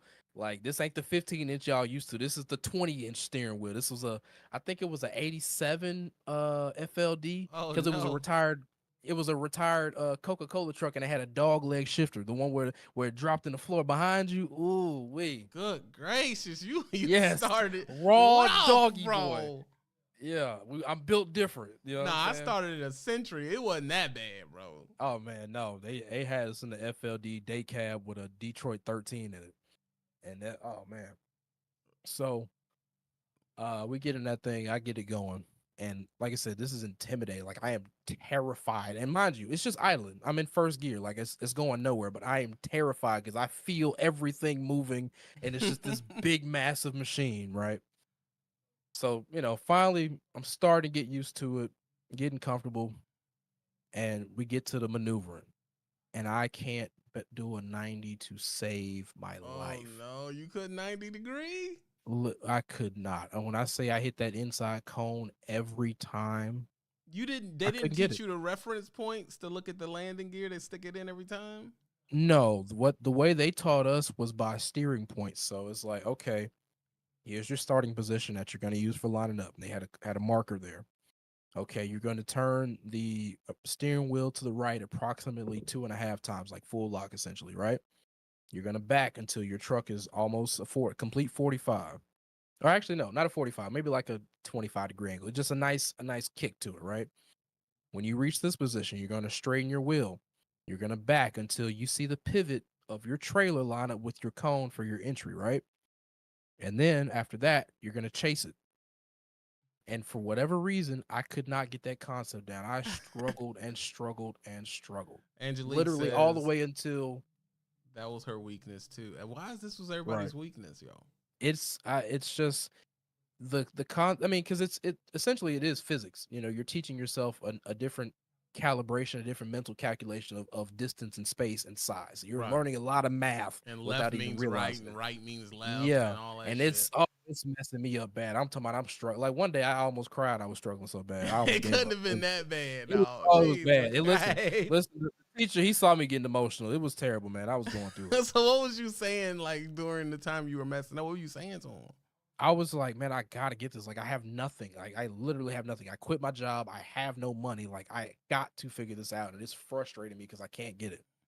And I'm like, I don't have the money to have to try this again. I have to get this the first time. And you know what? No one discussed. They talk about driving school, this and that, but no one discussed the pressure, bro. Yes, man. Severe amounts of pressure. Like I said, I got no money. My mama done gave me the money she got. Like, you can't mess your mama money up. Jesus, man, listen. My pickup truck is falling apart. That thing gets 6 miles to the gallon, so I'm putting gas in it every other day, just going back and forth to school. It's bad, bro. It's Damn, bad. bro. I ain't know you was So starting that rough, Phil. I didn't, real dog. humble, very I humble. thought you was just a regular old Warner type cat. No, no, bro. We started from the bottom, So Damn, dog. I finally, like I said, it get all the way till test day. Now, mind you, when I went to school, it was the week before Thanksgiving. So that already had me behind. So because when the week of Thanksgiving fell off, I mean, when the week of Thanksgiving fell, we had those days off. It was like, hey, if you get tested before this time, you're good. If not, you got to come back after the holiday, which is where I ended up falling because they went in alphabetical order. Mm. So I've struggled and struggled and struggled. And I'm like, I don't have any more practice time. Now on the road, because they had a designated road, I'm doing fine. My shift is not the smoothest, but I'm maneuvering. I'm getting down the street. It's not too much You getting issue. by. I get all the way to gear. I'm getting by. Downshifting, that was a whole task by itself. Grind till you find revving the daylights out of it, but we figured it out. So I passed the road test, no problem, but it's that backing. And then all the way up until it was time to do the backing test. Pre-test, I passed that, no issue. Like, I remember they had us bunking with roommates, and me and the guy that I was with, shout out to him, I wish I remembered your name. Very tall fellow, very nice guy. He was a nerd like I am. And we would sit there and flashcard all night long, until midnight, just studying. Flash So I cards. Well, passed that was the only way to get it. It was no apps, Yeah, bro. there was no app then. It was the book, and you better figure it out. Right. So, and I'm talking about, we didn't even have practice testing. Like, it was literally, you got to read this book. It was me and him every night, because not only am I studying for the general knowledge test, I'm also studying for my hazmat. Yeah, see, I didn't do that. Because where also the other thing that you have to be prepared for, which is where I messed up, is I didn't research the companies that we had to choose from. So I get to the school, and I'm having to listen to the pitches, because they send in representatives from each company. So I'm having to listen to the pitches of each company and determine what company is going to be for me. I don't even know what lane I'm going to be in. I just know I want to be a truck driver. Like, I don't know I have no idea what a drive-in is. I don't know what a reefer is. I barely know flatbed because I've only seen it. Like, I don't know nothing about tanker, none of that. I know nothing. I'm literally flying blind, trying to figure out what company am I about to go to, because within the first week, they're expecting you to apply to all of them.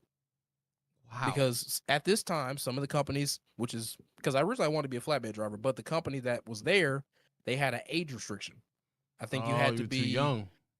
Yeah, I was too young. I think you had to be 23 at the time. That actually helped you out, though. Yeah, because it forced you to get your hazmat. Absolutely, because it was like, man, other part is I was scared of OTR for other reasons I'm not gonna get into. Listen, for reasons I'm not gonna get into, I was told don't go OTR. It wasn't by the friend that It wasn't by the friend that told me to get into trucking. It was somebody else that had formerly been a truck driver, and they said, "Hey, don't go TR because XYZ that I'm not gonna get into on this day."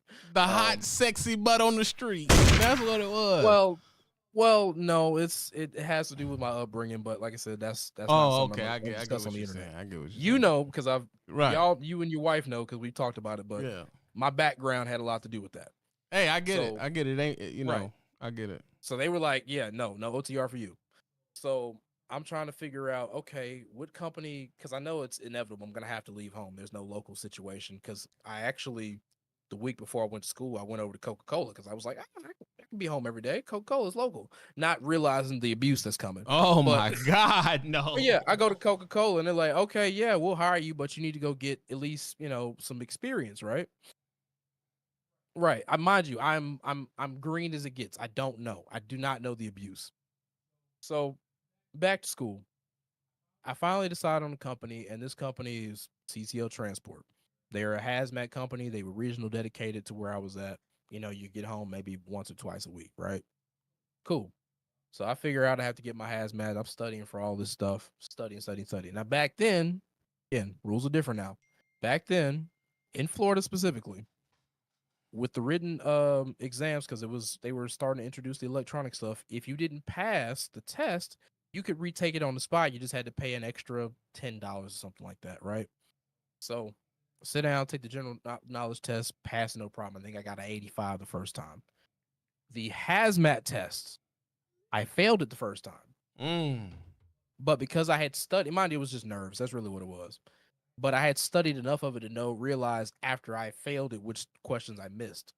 Mm. So I go back, take it right back on the spot. I pass it. Boom. In Florida, in those days, they printed your CDL on the spot. There was no waiting on nothing. Yeah, right It off was that cha-ching, machine. here's your Clicking. license. Yeah, Hot off the press. Now, what I did have to wait on was the actual hazmat clearance. So yeah, they could print your license on the spot, but you still have to wait for TSA. So they gave me a temp license that had tankers on it, right? Which proved to end up being an issue later on. But fast forward, I finally get my first job, go to CTL Transport. Now, CTL Transport, at least in this region, at the time, they've changed hands since then. But at the time, they had a dedicated contract with Mitsubishi, Mitsubishi Manufacturing. So we're hauling commercial grade peroxide, Wow. 50%, 35% down mixture. Now, mind you, this is not the peroxide you buy in the store. Because think about it. You get in a little bottle, you get a cut or something, it makes it bubble up. Cool, right? Yeah, No, down the this counter, stuff. they wash their mouth out with it. Right. No, this stuff incinerates things, right? So, first day of plant training, because when you do hazmat, you go to certain customers. Customers have their own safety regulations. So we go down there. I get the training. Okay, the safety engineer comes out. He said, "Hey, I want to show you something called the glove show, right?" So we walk over to one tank. It's a 35% mixture tank, right? 35% to one, meaning 35% water. The rest is pure peroxide, right? Takes a standard leather work glove. Now y'all know what a leather work glove, right? It's a nice thick, meaty leather glove, right? He takes a jar, maybe 10 ounces, fills it up, pours it on this glove. The glove bursts into flames. Jeez, bro. Yeah. It literally bursts. No spark, no nothing. He literally pours this peroxide mixture onto a leather glove, and the leather glove bursts into flames. And that's what you were carrying. And that's what I was carrying. Oh hell no, bro. Now, mind you, the practical use for this particular type of mixture is primarily used at paper plants, right? So, paper comes from trees, all the good stuff, right? What the process that is used for is to bleach paper or basically make paper white. It's the Dickens. So, if any of you ever worked for Schneider or any other the big box carriers that go to plants and stuff, when y'all pick up those big rolls of white paper, it's white because of what I'm bringing into it. So there's a hazmat side. They coming in through the back. Y'all coming out through the front. Right, precisely. And this was, these people took you right out the door, but flatbed didn't. No, and yeah, flatbed didn't, only because of my age. That was the problem. That's what I'm saying. So this place will take you low age, but flatbed won't. Right. And That's what I insane. found out, which is the case now for a lot of places with age restrictions, it's an insurance thing. Oh, They so couldn't. They cover either you. couldn't or wouldn't pay the extra coverage for the younger age. So they let you carry death fluid. Right. They let you carry death in a bottle. That's right. But 3,500 gallon tank. But you couldn't carry lumber. Like, what the That's fuck are right. we talking about? That's right. That's that insane. was the thing. Because my motivation for initially wanting to get into flatbed was I wanted to become physically stronger. I wanted to be active because I was a really thin dude. Like coming out of high school, I weighed 170 pounds. Like I was a twig out here. So you thought you was gonna bulk up, lift it hard? Yeah, exactly. That was the whole idea. I wanted to get stronger. Like I said, I was used to doing manual labor. My body was in better shape then, so. Yeah, I thought. I was just like, why not? This is up my wheelhouse. I thought I'm hearing the money's better. I'm hearing about all the extra pays, the TARP pays, these different things. I'm like, that sounds like what the thing for me to do. But I was too young. I thought I was gonna get thinner. It did not happen. It did not happen. Flatbed. Well, if I knew what I knew now, bro. the weight gain would have been inevitable. Yeah. But that was my mindset at the time. That this is gonna keep me fit. I'm gonna be, be swole out here. You know what I'm saying? So finally get on the trainer's truck over at CTL. Now, at this time, they literally just upgraded their fleet.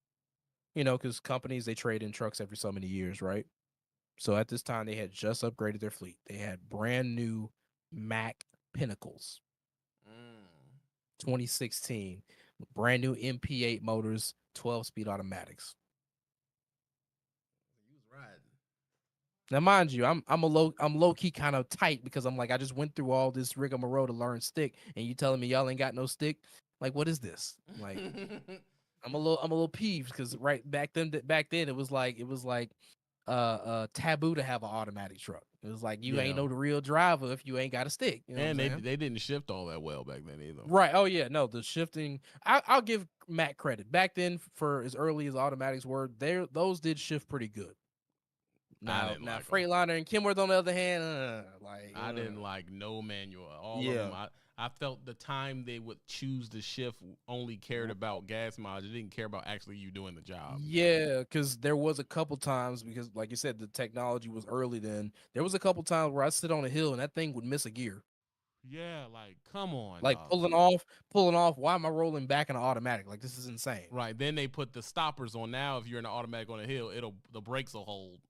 Right, but That back then wasn't it back was then. not It was doing just none of that. loosey cheeks, bro. Yeah, Like it's like you better throttle it in so it can dump the clutch for you because yeah. you're on your And own. if you held it too long, the clutch would overheat.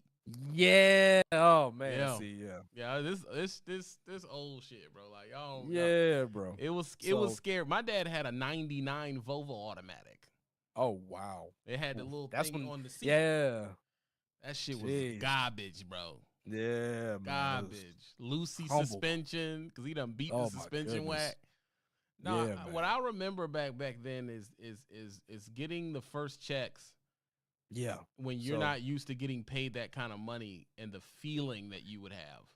let me tell you about the slippery slope because, like I said, I went to school broke, had nothing.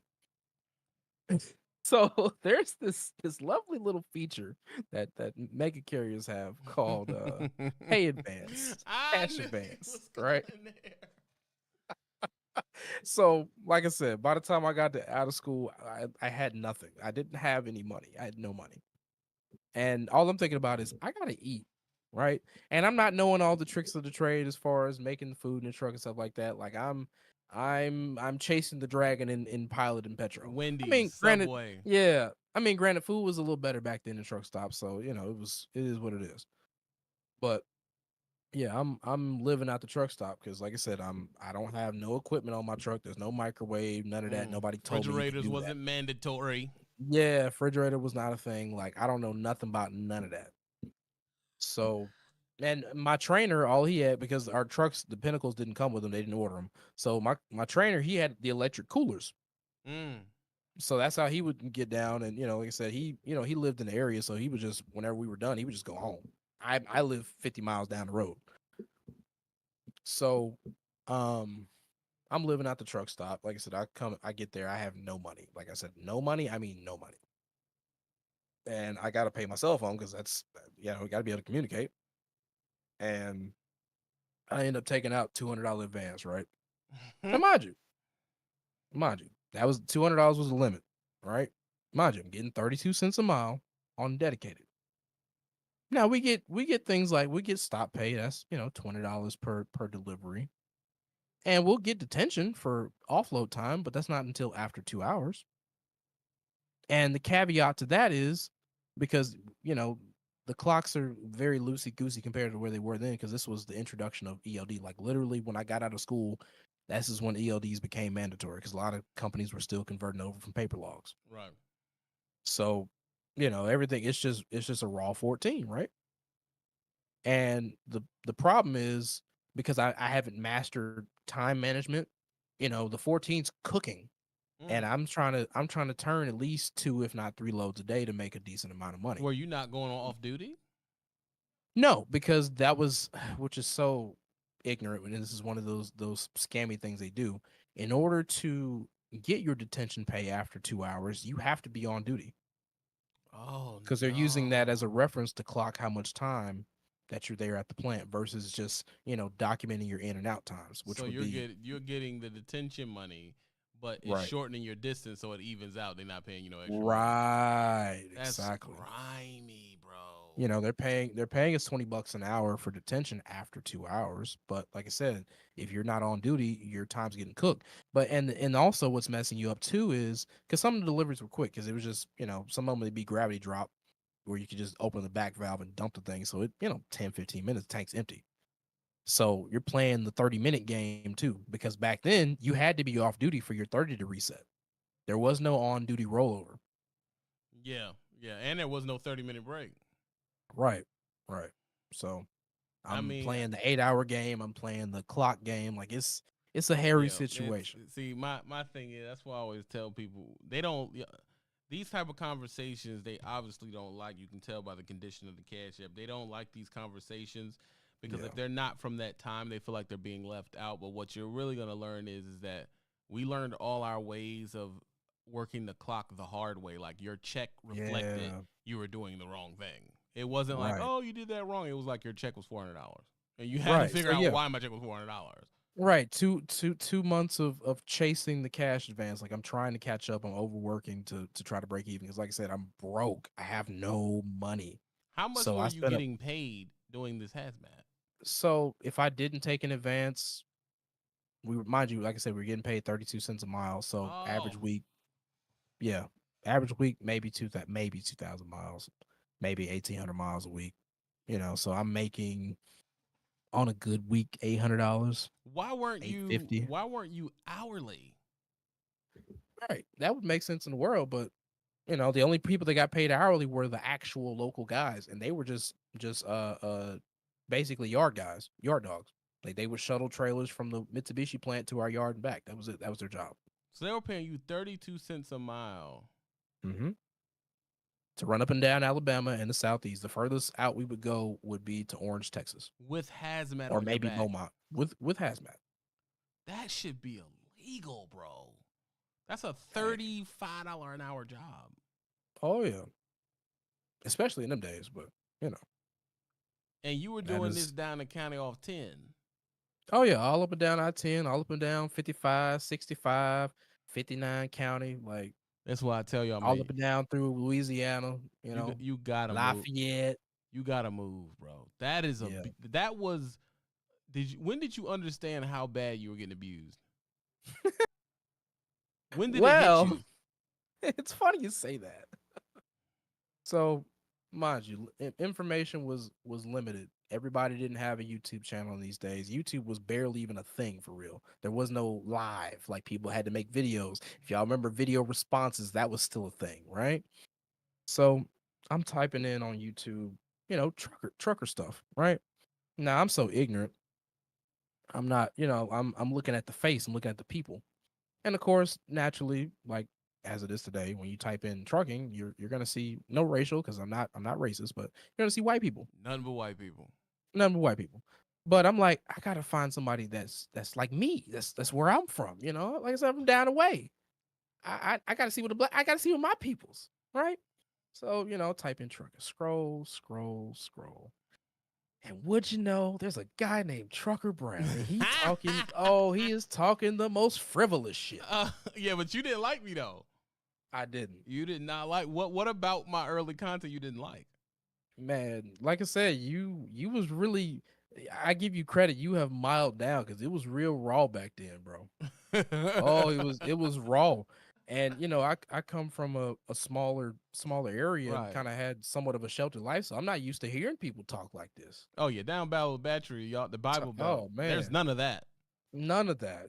I mean, you just talking bad about people. It's just truckers ain't this, and if you're local, you ain't getting money. Da, da, da, da, da, da. And if it wasn't that, you was ranting about how the shipper did you wrong. And I'm not. I'm like, is it trucking? Is this the real world? Like, what is this? so Like, I'm you, so confused. so were you offended by what I was saying? Yeah, especially about you saying the biggest thing for me that really offended me was that if you don't go OTR, you're not making money, which honestly was the gospel truth. But I didn't understand that because I was just determined to make it my way. I was like, I have to prove this guy wrong. I'm gonna go local and make money. So how? Hold on, what year was this? This is 2017. So you were watching in 2017. Oh yeah, I early. never seen you say nothing. No, I wasn't going by Just Phil back then. I had a wholly different username. So you was just eyeballing and like screw this guy.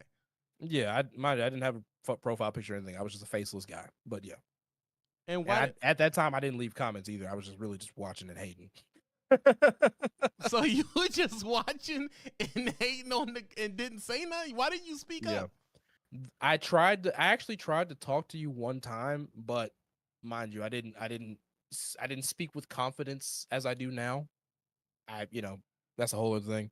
But I actually got into a Zello room with you and everybody else. This is early YTTA. Oh my God, Zello. Yeah. That's And I tried to get in there and ask questions and got stepped on. yeah, that was a big problem. Yeah. And then my stupid self, I decided to go to the other side to speak with the white people, and they really got on my tail about being local. Yeah, I was embarrassed. Like it was bad. I see you, dirty bro. This is my thing. Like I said, I didn't have the confidence that I do now. This is my problem, and this is a problem in my channel. This is probably why I'm not bigger than what I am. Yeah. If you come in here at the wrong time, Yeah, you'll miss the message because right. you'll see the aggression. Yeah. But this is my problem. What I understood very early before a lot of other people, because I mean, Lowe's in here, and Lowe's it's like you're talking to a fucking lawyer. He doesn't do that. But see, my thing is what nobody understands is the natural state of truckers are not timid. We say the most crass shit. Our stories are rough. So my thought process on it, truckers want to hear crass stuff, but you have to give some of the candy with the medicine.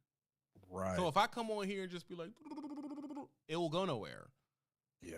And naturally, I don't come from a place where I'm going to be talking like that. That's not how, if you come, radio talk, that's right, Mr. Hewitt. Yeah. If you come from where I come from, people talk aggressively. Right. So I wasn't understanding that when I was putting my stuff out into the world, half of the people felt what I was saying and the other half were completely offended and turned off. But here's the weird thing. They kept coming back to watch. I was just about to say that. I kept coming back for some reason. What do you think you came back for? Well, like I said, part of it was just ego. Like I said, I got to prove this guy wrong. Like I have to show that there's another way. There's another way to do it. And that's a lie. It's no other way. So why you ain't called me out? Process. I don't know. Like I said, I was very timid back then. I didn't have the nerve to. Honestly, I didn't even know how to do a YouTube or anything like that back then. So nah, that's cool. I would have tried to bite your head off for no reason. Exactly, and I was not built for that. So I'd have went off for your ass. Bro. I wouldn't even go play myself like I was built like that. You know, that's crazy that you were watching and you didn't like it. That's see, I wish I could have no one ever comes in when I'm having this conversation. Yeah. Dirty Broke says, I said, who the fuck is this Trucker Brown? How many people didn't like me before? I need people to say, how many people didn't like me, yo? Yeah, but here's the thing, too. Even in not liking you, I knew it was the truth because everybody else sounded like they were trying to sell me something. Oh, they were trying to get something out of you. And being that I came from a sales background, I knew what sales talk sounded like. So it was like, I know when somebody's trying to get something off or they're not being a straight shooter. And you were the only one just to, hey, this is how it is. You know, this is what I'm going through. This is what you're going to experience and expect. This is why this system, this method works in this industry.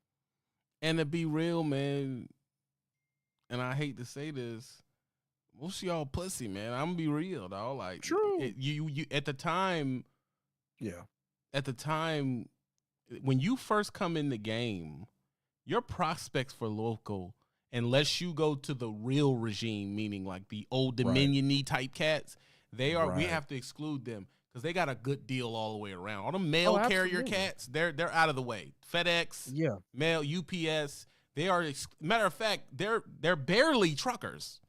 Yeah, not as a diss. I mean, they're not going through the same basic thing as we're going as at an actual trucking company. Yeah, and honestly, as I reflect back, what I should have done, and mind you, I knew the company existed, but there was some kind of disconnect.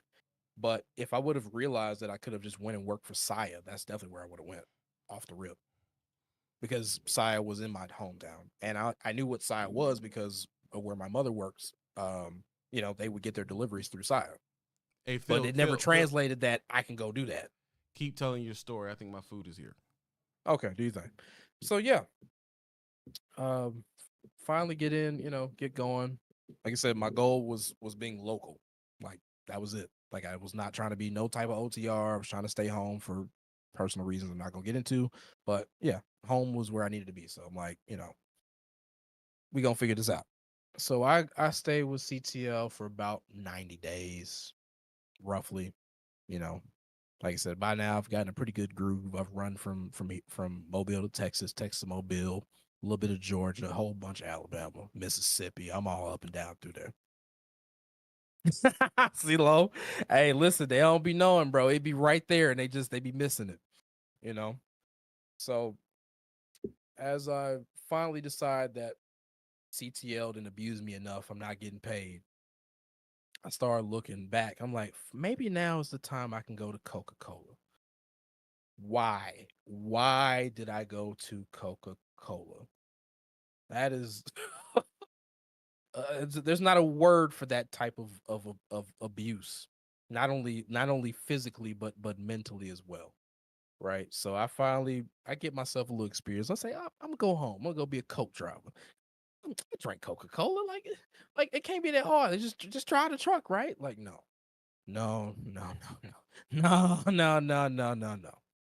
So I pull up Coca Cola. I get interviewed. And the guy says, "Hey, it's gonna be some hard work, right?" Like, I'm thinking, yo, I'm scared of hard work. Like I work, I do yard work. I've lifted things. I'm not scared of labor.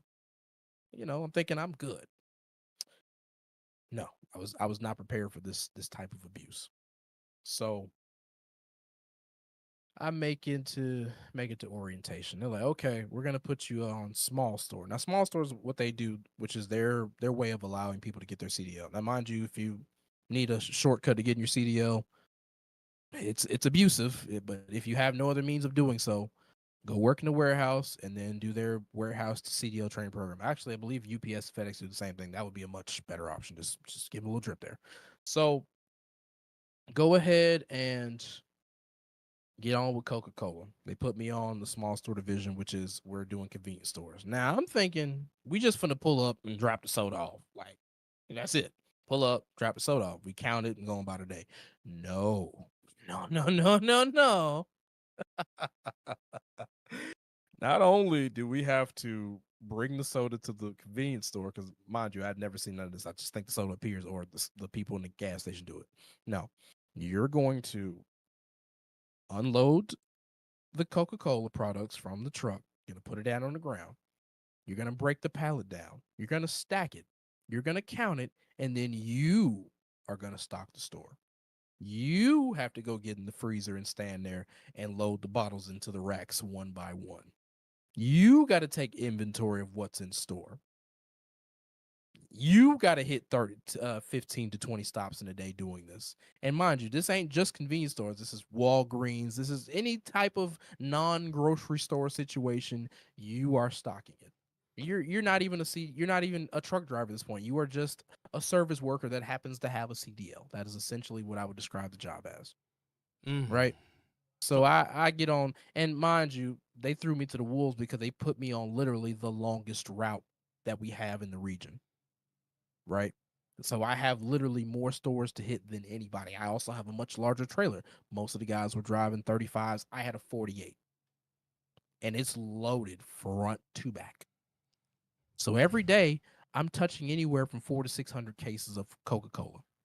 And when you were doing this, at any time did you hear TB say, "Go TR"?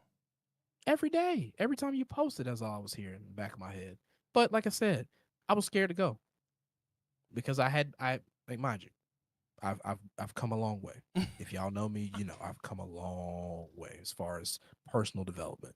But yeah, I was scared to go TR, so I just kept ducking it. I was like, I got to make this work.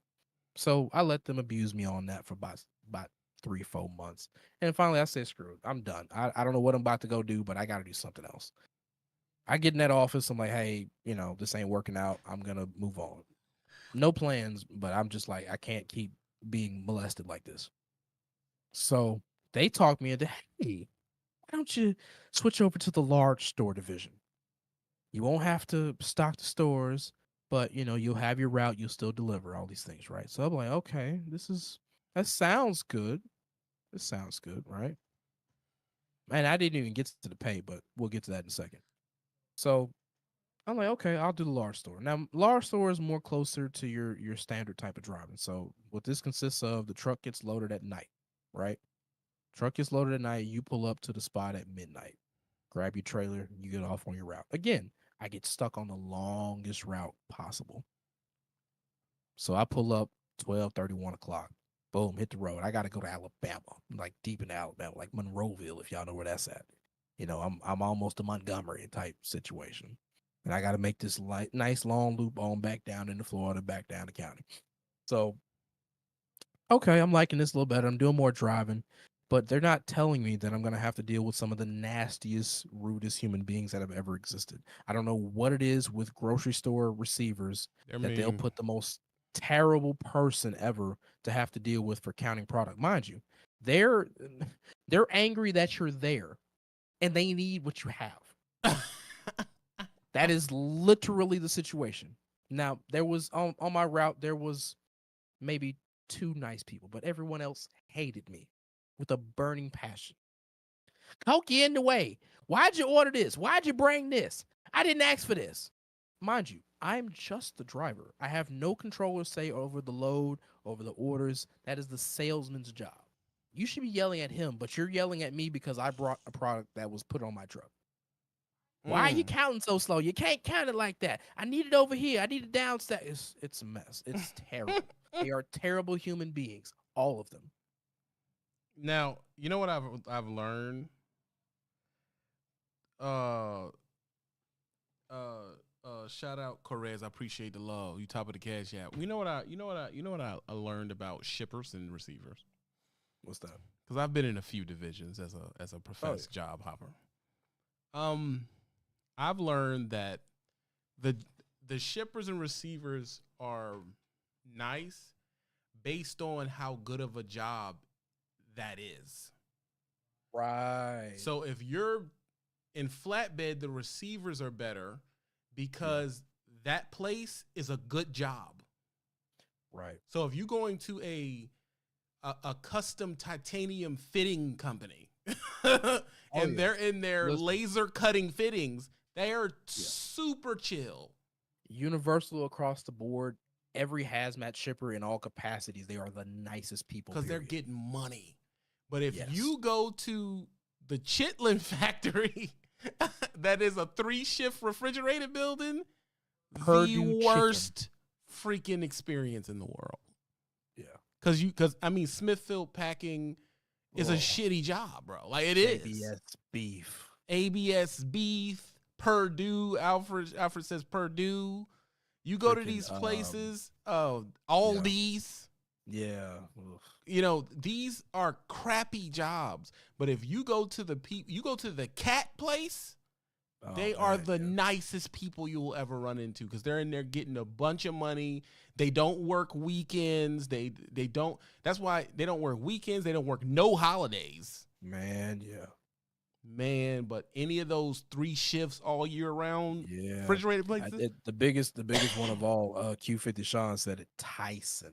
Oh my God, bro! It's just I have PTSD just saying the name of that place. The place stank. Oh my God! The people are walking around in those like booties on their feet, and their beard has the little thing on their face. Man, them people are mean as shit, bro. Butter factory, anyone who hires Securitas is a sucky place, bro. Like, period. Point blank, period. And trust me, I almost hit a few of them Securitas chicks, but hey, listen, the Securitas, they are so freaking unprofessional. Yeah, that someone should do an expose on them. I'm telling you, because they can't be training these people. They're just going to the staffing place and bam, they're in front of you. That's it. So that's see what I wanted to do back in the day was I just wanted to be 100 and tell people exactly what was going on. I thought of local, but every time I looked into local, the pay was so drastically low for not having experience. Right. I thought, why would anyone do this? Yeah. Now I have enough experience now where I can command a little more money, but when you're first coming in, people talk about the home plantations. Let me tell you who they talk about. They talk about Pepsi. Yeah. Coca-Cola. Yep. Random Swift route. Because they're not in every major city, there's a Swift day camp somewhere. They talk about What's that? They talk about where go on the shit. They talk about the people who run Walmart, but it's not a Walmart job. Oh, the DCs. Yeah, yeah, yeah. The grocery guys. Yeah, I used to do that. Now, if you stay there long enough, you can get some money. But True. True. the coming in is abusive. Yeah. Yeah. Because I think our homegirl works over there. Oh, yeah, yeah, yeah. Right. We ain't gonna say the name, but Yeah. these companies, when you first come in, they're paying because you don't really have any. You don't really have the chips people, Lay's. Oh, yeah, the Frito-Lay people. Oh my God, these places are the first people reaching for you out of school. The bread man. Oh, the bread man. Even though the job smells wonderful, but it is not coming in the door is not the best. But I heard if you stay, it does get better. It does. I've seen some guys. They got some cozy situation. One little drip again. The box truck pizza guy, living a dream. Really? They work 4 days a week. Get out of here. Or like Swanson, if y'all know about that down the county. Yeah. Yeah, 4 days a week. They're a big name down the county. Big Swanson's a big name down the county. What about they supply a lot of people. Answer me this. What does the Class B Boar's Head guy get? Oh man, they're paid well. I mean, mind you, they huffing it because they slanging them cases, but they're paid very well. You know, they're in the black and gold truck. Yeah, mm-hmm. I always feel like they're getting some money. See, I never did the beer company, Pacino. I never did that. Beer is just in the same category as Coca-Cola. You do not want that smoke. Really? Honestly, I'd say beer's worse. Honestly, get out of here. The only niche in that category that's winning, aside from who we mentioned, like the Boar's Heads and the pizza guy and stuff like that, people that move alcohol, like real alcohol, like vodka and stuff like that, they are getting money. Yeah, the liquor people. Yeah, the liquor people. Thank you. That's the word I was looking for. Yeah, because if you're doing, you need something to say spirits. You need something in that. Yeah, wine. So yeah, I worked at a wine place, but they only let me be a laborer there. But you know, the other guys were making some decent money. Yeah. No, see, I don't. You know, like I said, if you're willing, if you just can't because you have kids and stuff, we get that. We get that. But the truth is, it's best to try to get that year out so you can come back with some shit talking, bro. Realistically, in today's world, 2 years, bro. The year ain't right. The year ain't high no more. No, the year does not cut it anymore. You need 2 years. If you want to come home and not be abused, you need 2 years. So that place you at down there, how many years I need to get in there? So the place I'm at is unique because if you have relative experience, they will hire you with a new CDL. So like basically, if they like you, they'll hire you. Yeah, there's a gentleman I work with. He has never seen a sleeper. Come on, see that's who you know shit. That's because who's determining that? Right. And why his relative experience is like myself. He transitioned from the oil field. That will get you oil field experience will get you a long way. Yes, and you know, I did work in the oil field. No, he worked on the rig. Oh, he was yeah. See, that's a big macho in white culture. That rig shit. Yeah, that gets you a long way, bro. Yeah, mind you, he's a black guy, but yeah, he worked on the rig. Yeah, regardless, it's still white culture. True. Because when you've been in the oil field, ain't that many niggas there. Yeah, but a handful. It is beautiful. Oil field is beautiful experience, yo. It's a different discipline. Because them some bitches, it's like they eat, sleep, shit, gray mud. Work. That's it. They don't see nothing colorful. They don't. It's just drag. It's almost like working on another planet. Listen, it is truly a world to its own, bro. But man, that money is I don't know, because I be hearing that the oil field's dead, but when I was in the oil field of Pennsylvania, dirty broke. But I wasn't in Carlisle. I was in like Kersey. Right. And that's Western Pennsylvania. I was in the gas fields, and I was getting $2,700 for a baby bottle, Class B water bottle. That's good. But it was 12 hours a day, every day. Yeah, I've actually worked in 2 oil fields. I did South Texas. Jeez, I can't talk today. Down below San Antonio, I did sand down there. And then I transitioned from that to the Bakken. If you know, you know. Mm. I've done water in the Bakken. I've done oversized, overdimension in the Bakken, and I've done oil and LPG in the Bakken. I think frack and brine water and fresh water is the best place to be. Yeah, it's to the point. I mean, you ain't worried about no if you're hazmat. if you're with the right outfit, yes, because there are some abusive ones, and I've worked for one. Shit, I was getting 28. I was getting some money, bro. Just Yeah, and I wasn't even running the class A. I was running the class B. But understand too, and this is just a warning to people. Like you said, it's a world to its own. There's a lot of illegal running activity going on in those areas. There's a lot of off clock work. Yeah, because technically you're not supposed to be able to work 12, 14 hours a day indefinitely. That you're doing something wrong right there. Yeah, see, like the first company I worked for out there, they were finessing it using the short haul exemption, so they were paper log when they should have been ELD. Yeah, we were paper log too. We never did anything. They abuse it. I'm talking about there was a couple times where I did 20-hour runs, 30-hour runs. The longest run I actually did with that company was 36 hours straight. Yeah, you were hot boying at that point. Oh yeah, you were. I mean, it is what it is. But yeah, you was smoking on both ends. That's yeah. Eventually, but I'm just I had to go onto the pad. Mm-hmm. If y'all know what I'm talking about, the pad is where they drilling at, and they had to go up the man-made mountain. Yeah, on the man-made road. Oh yeah. So when you come off the man-made mountain, we'll say that's about 6 miles, and then you come out, and then you're gonna hit the road. When you hit the actual city road, you have to take your chains off. So I would have to chain up once I got on the mud, go up the mountain, drop or pick up, come back down to the road, and on the road I would have to unchain. I would have to do that 10 times a night. Jesus. Brutal, bro. Yeah. Brutality. And then I found out that the guy I went there with was getting $4 more an hour than me. Man, get out. And we literally got our license a day apart from each other from the same school. Jeez, do we know why I got less? Who knows, man? Well, who knows? Yeah. But we know why. But other than that, listen, I got big stuff going on right now. I can't stay on here with y'all forever, man. I've been on here. How long I've been on here, dog?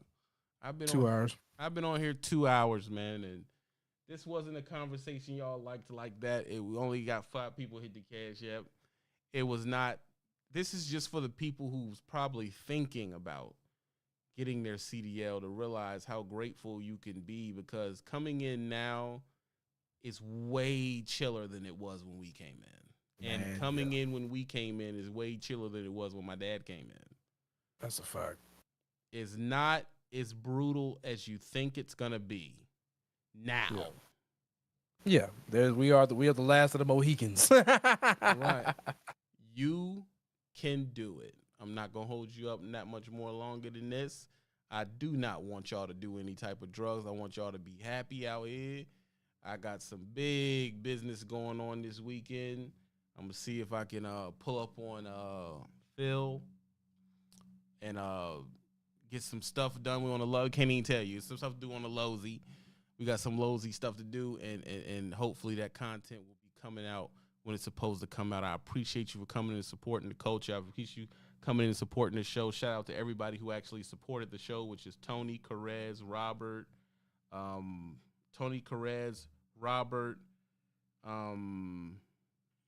Michael, Tommy, Alfred, Malik, Wendell, I don't know how to say your last name. I don't even know if you want me to say your last name. Joel, Newski. The person who's top of the Cash App for the past 4 lives has been Ashley.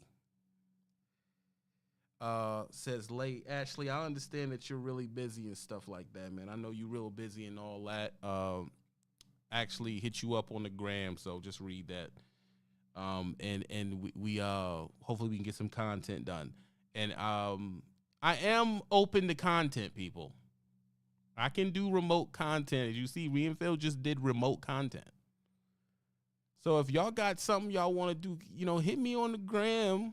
And if I feel like it's good for what the people need to hear, I will do content with you, bro. You can call in like Phil just did, and we can get some content done. You know, that goes for you too, Low. You know, that goes for you. That goes for anybody, bro. I'm cool with I'm at least willing to hear the conversation. I'm at least willing to hear the conversation. And we can have some talks, but like I said, it got to help the people out a little bit, man. It can be fun, it can be catchy, but the message got to help something. I'm sorry, I'm old school like that. I believe someone should be at least getting something out of the content. I don't believe in just rigmarole content. I believe that if a 16-year-old happens to stumble upon my page, he's better off. I at least want my joint to be that. You understand what I'm trying to say, Phil? Oh, yeah, man. Like Willis was watching me. It's definitely for the people. Willis was watching me in 9th grade, bro. Yeah, which is insane. He was watching me in 9th grade. I don't even know if that's legal, bro. I think Phoenix was watching you in high school too, if I remember right. Exactly. You know what I'm saying? I want it to be like, oh, my kid's watching this, and after the parent looks at it, it's like, oh, this is all right. Watch it. Yeah. I'm sorry, I'm not engaged in the woman bashing. You know, we do a little soft petting with the women, but I always try to be bipartisan. I try to say, and if you're a woman and if you're a man, I try to jump back and forth and not galvanize no particular community. You know, I don't try to galvanize no particular community. This is for the people, bro. You can be white, black, anything. Woman, straight, gay, short, tall, one eye. I want you to get something out of it. I want you to walk away thinking about something you weren't thinking about. Because that's the true seed, bro. That's the true seed. You know me, I get real touchy-feely with it. I ain't gonna get off. Y'all know how I get, man. You know how I get. And I be taking this more serious than I'm supposed to be. But I gotta do that because I don't know how to be no other way. I'm sorry. I don't know how to chuck and jive. I don't know how to, like I said earlier in the show, I'm not standing up on a chair and bouncing my cheeks. I'm not doing that for y'all. Like, I gotta give you something worth it. So don't do drugs. That's the first rule. Do not do drugs. And Ashley is officially has the she officially has the King of the Cash App shit for the year. There's no better. This is why I tell y'all you don't beat up on any people. She officially knocked the men out. Like, women are the highest supporter of this channel now. It was men at first. Close. It's not even close. It's just, at first it was men for years though. Oh yeah. But something about me now, women are the higher supporters. Between Angelique and Ashley, men can't touch them. Are they getting more money in trucking? Is that the next video? That's a conversation. And hey, Ashley, you got to call in and tell us why you getting more money than the men. Jeez, Joseph. See, now I'm jigabooing. Let me get on out of here.